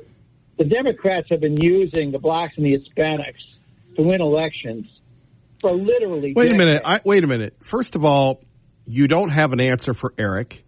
You've insulted the host. You've insulted everybody. Wait a minute. You've insulted everybody that lives here. And now you're going back to your tried and true talking points. Look, quite frankly, I have to question your commitment to content today, sir. Yeah, what I have done is I've informed the people that it's a mess down there. Try and find a better place to live. Well, you're just complaining that people don't want you where you live. So I'm sorry about that. I lived in Meridian for 15 years. When I went down there, a lot of cow fields were still... cornfields were still down there, and cows are out there in pasture. That is no more. But I will tell you, the way that city has been built up and the way it's changed, it's just like Boise. In fact, it is Boise as far as I'm concerned. I could never go back there and live there. Between the congestion and what happens with politics there, forget it. I mean, I don't see why more people aren't moving up here. Well, because it costs too much, and you don't have really civilization. You guys don't even have a bookstore in that town. Heck, you've got the Tiki Teriyaki Luau place, and last time I was up there, we went out to lunch and they didn't even have soda. What type of civilization place are you living at? Lack thereof. It's not good for you. Soda's not good for you, and you know it. Yeah, but you don't. I mean, you don't even have a grocery store in your town. Oh, we do. We got a dollar store now, so you have to say we got a grocery store. But there's always McCall and there's always Council, so we're fine. we're finding we can live with a lot less. Let's put it that way. Well, no, if it was so great, you wouldn't be coming down here all the time. Not that we don't like you coming down here all the time. No. The only reason I come down there is because to it's see my great-grandchildren. Well, because it's civilization. And occasionally to see you and have lunch. Well, yes. Outside of that, I have no interest. So you really don't have an answer to Eric. You're saying you're working on it. Well, as far as Prop 1 goes, he's absolutely right. And as far as the other proposition goes, he's right there, too. I mean, we don't want to have a Proposition 1 here. It's just going to destroy our state. Well, I saw what happened in Colorado, and it was not good, and it's still not good. Don't blame me. I was there fighting for America. Tea Party Bob, thank you. Coming up next, it's our old friend 369, the Goose drank wine, the monkey chewed tobacco. On KIDO Talk Radio. Thank you for the call. Hello. You know, I really don't understand if we're having phone issues or not. It's very disturbing.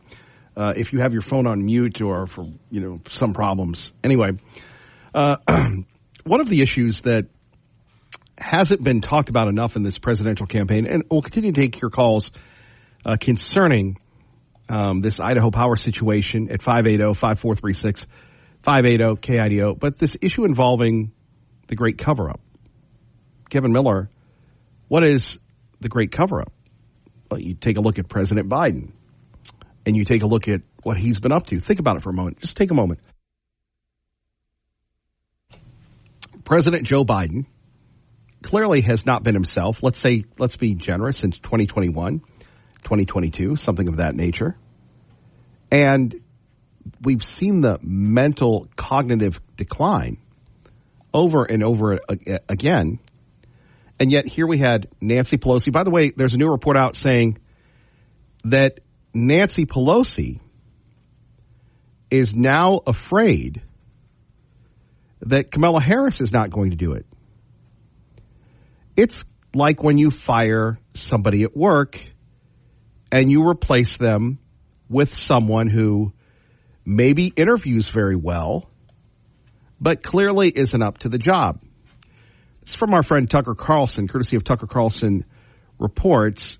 He had a chance to talk to Mark Halperin. Mark Halperin I've known for almost my entire career. He used to work for ABC News and wrote some great books, was a regular on MSNBC, along with John Halloran, and all of a sudden Mark Halperin had a scandal and he's done. But I've always admired Halperin because he came up with some of these daily newsletters on politics. And Mark Halperin now does work for Newsmax. He had a chance to go to Maine to talk to Tucker. Here's what he had to say about the greatest cover-up, the worst scandal in our history. That for 7 years, there could be this cover-up of all the major... How many years have you been in this business? Since 1987. Long time. We're moving toward 40. Yeah, okay. Yeah. So just for people... I think this is the worst scandal in journalism, American journalism history, because anyone knew what was happening. The public knew what was happening, and yet the cover-up continued. And when the cover-up was exploded... The cover-up of Biden's condition. A decline of acuity. He spoke to a dead congresswoman. I mean, what more do we need to know? A congresswoman who had died, you know what I'm talking about? Yeah. Okay. He speaks to a dead congresswoman, and his press secretary says he spoke to her because she was top of mind because he was going to be meeting with her family. That's not forgetting somebody's name. That is a loss of acuity, which would disqualify him from being a museum docent. Right. Much less having access to the nuclear codes. So that cover-up goes because some affection for Biden, the bullying of his staff, but primarily because of the desire to make sure Donald Trump doesn't win. And then when there becomes no choice but to say we got to get rid of him now because he's a threat to the Republic because Trump could beat him, they turn against him. They never acknowledge their participation as co-conspirators in a 7-year-long cover-up. And then the same people get to cover the new candidate and Trump. It's staggering to me. Like after weapons of mass destruction, there was some soul searching. Yes. After the Mueller investigation, there was some, not more than 5%, but some acknowledgement that perhaps the coverage was a little bit off. There's been zero, as I see it, zero soul searching acknowledgement. We wrote story after story about how Trump misspeaks too, and Biden, there are days when he's good, and there are days still to this day. There are days when he's fine, but he's not up to snuff. Liberal Steve joins us now with Kevin Miller on KIDO Talk Radio. Late at night while you're sleeping, Tea Party Bob comes a creeping, trying to change my vote.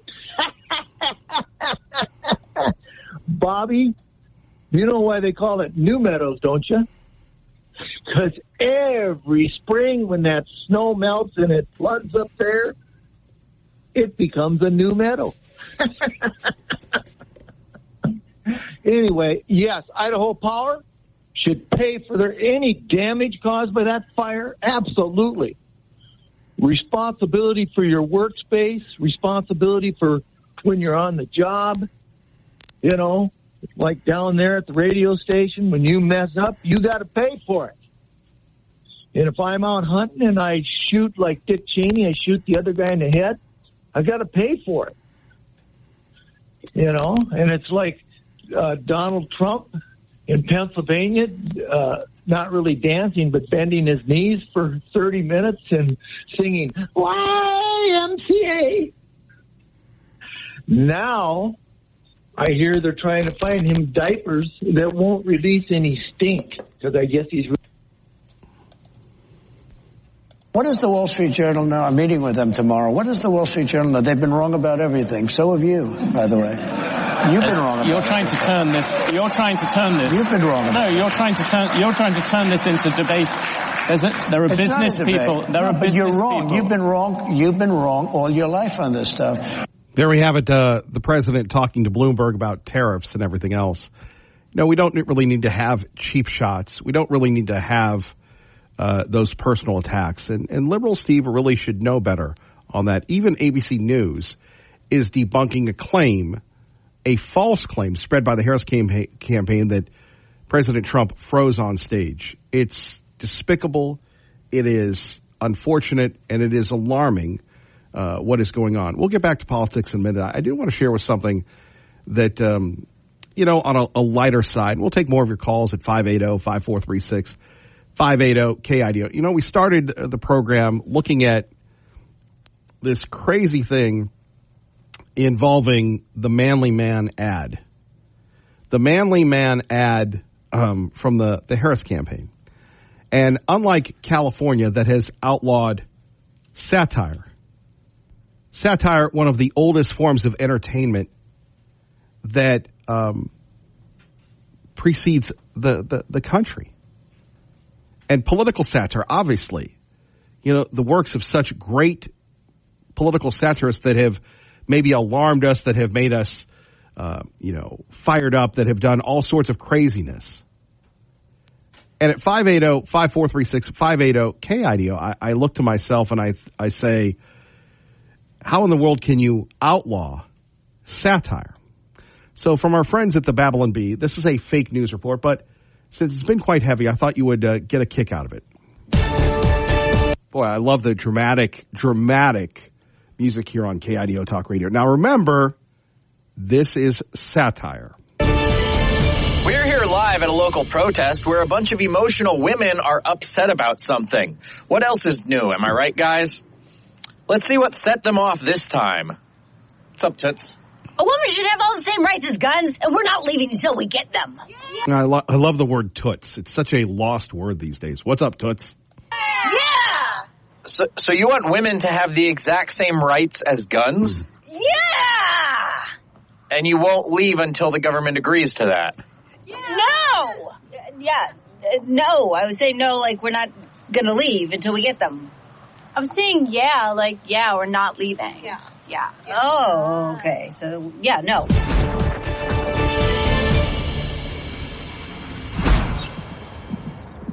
Woman! There's a woman over there! What? There's a woman outside! Okay. All right, miss, you're coming with me. I'm sorry, officer. What is this about? Women now have the same rights as a gun, and here you are outside, unregistered, unconcealed. Where is your owner? No one's gonna... Boy, you imagine that? You have to register a woman if, again, back to the Babylon Bee with Kevin Miller here on KIDO Talk Radio. If women have the same rights as guns. Again, brilliant satire that makes you think and understand how utterly goofy and ridiculous the liberal ideology is. I'm gonna put up with this. This is ridiculous. Don't make this harder than it already is. Hey, I'm gonna get a lawyer. This is insane. I have rights according to the Constitution. That's right. You have the same rights as a gun. It's the law. Not so fast, woman. What? You're gonna... Hold on. Again. Not so fast, woman. Who says these things? You have to get in the trunk. You have to get in the trunk, locked up securely, separate from your ammo. What's my ammo? Like, we haven't figured that part of the analogy out yet. It's probably your makeup or something. Just get in the trunk. Get in the trunk.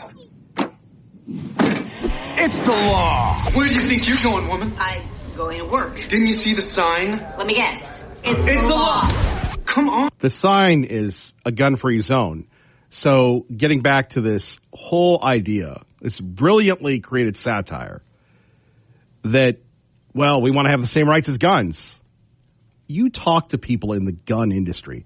That's why we love having Big Tom on from Gun Talk Media, Gun Talk Live, Sunday, noon to 3.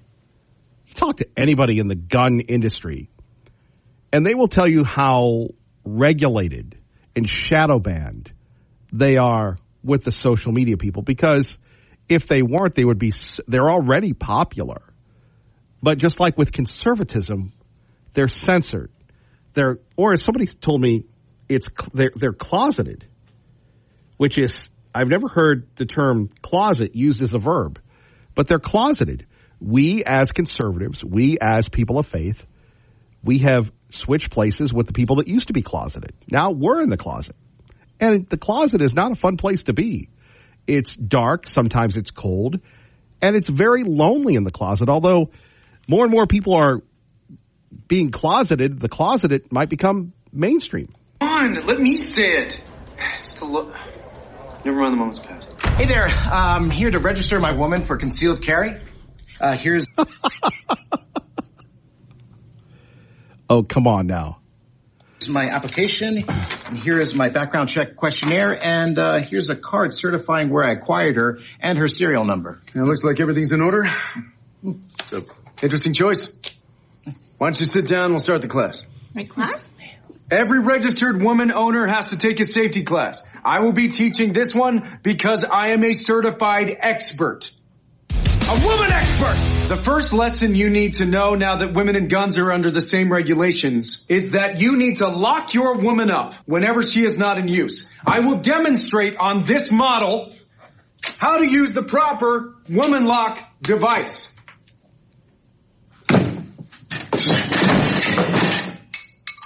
He covered her mouth up. And so then you have, again, let me set the scene for you.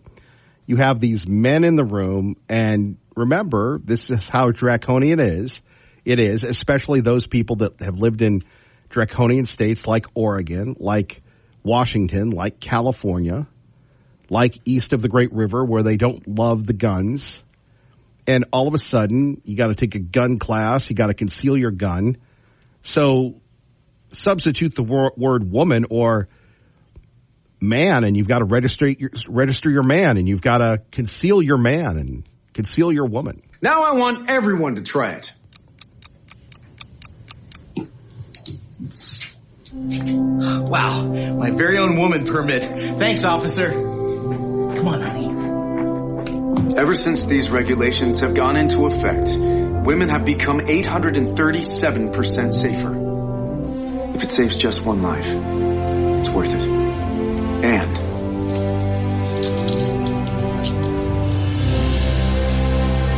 it's the law. Somewhere I think Lejo is laughing at this because that's one of our defenses that we always say with him. It's the law. It's the law. Crazy when you think about it. It's the law. But a brilliant, brilliant piece of satire from our friends at the Babylon Bee. By the way, like I said, again, sometimes we need a little laugh. We need a little tone of inspiration. And obviously, there are nefarious forms at work. And, who is it? Eric and Payette that always talks about getting rid of the phone. You ever notice that we're just so addicted to the phone? Everybody has their phones. Let's see. We're going to tattoo all women with a serial number, Elite Clicker in Nampa. Because we grew up farther than that, Tea Party Bob. We don't mind the boy Sierra. He's just trading problems for different problems, Elite Clicker. Tell Jason thanks for being a real man. And the App Yap Club has rolled in, and we always appreciate that. We always appreciate all of the contributions and contributors. We're not callers. We're not fans. We are contributors. And I think I thank the watchdog of Eagle, who is blowing me up with gas prices because at Costco it's a lot cheaper. Well, Costco, you pay for a membership and they subsidize a lot of things. I feel like sometimes I'm the liberal explaining things as we move along here. But let's get back to some heartbeats of inspiration. Here we have the East Coast of the United States devastated. And we have people from our great state of Idaho and other states, people that could just sit at home, have a beer, hang out in their RVs. Go enjoy your beer and ride your ATV and watch sports. We'll run the country. Or hang out with the liberals and their caviar. So they can play in their freaking garden, smoke their pot, drink their fancy wine, and eat their caviar like the liberals do. Or you could be like Jason or those folks at West Valley Medical Center. And if you've been to these disaster areas or you know someone and you would like to get the word out, please let us know. We're here. We're open 4 hours a day. And, of course, you can get it on demand with our podcast. Join the App Yap Club, and we live to serve, and we want to hear what you have to say. Everybody wants to be heard. If you notice, with the exception of you, no one wants to listen. And I guess I can probably say I'm the only talk show host in America that likes to hear more from you than what I have to say. Now, I can roll with anybody, but that's what makes our time together, local radio, so special. And you are the driving force behind that. And I want to thank again all those people, and especially the people that are under siege. Please pray for them. Whether it's here recovering from a fire across the country or our men and women locally here in law enforcement and our men and women that are deployed. Don't forget, we've had several deployments from Gowan Field. We've had several deployments from Mountain Home where people have sacrificed for the beauty of America.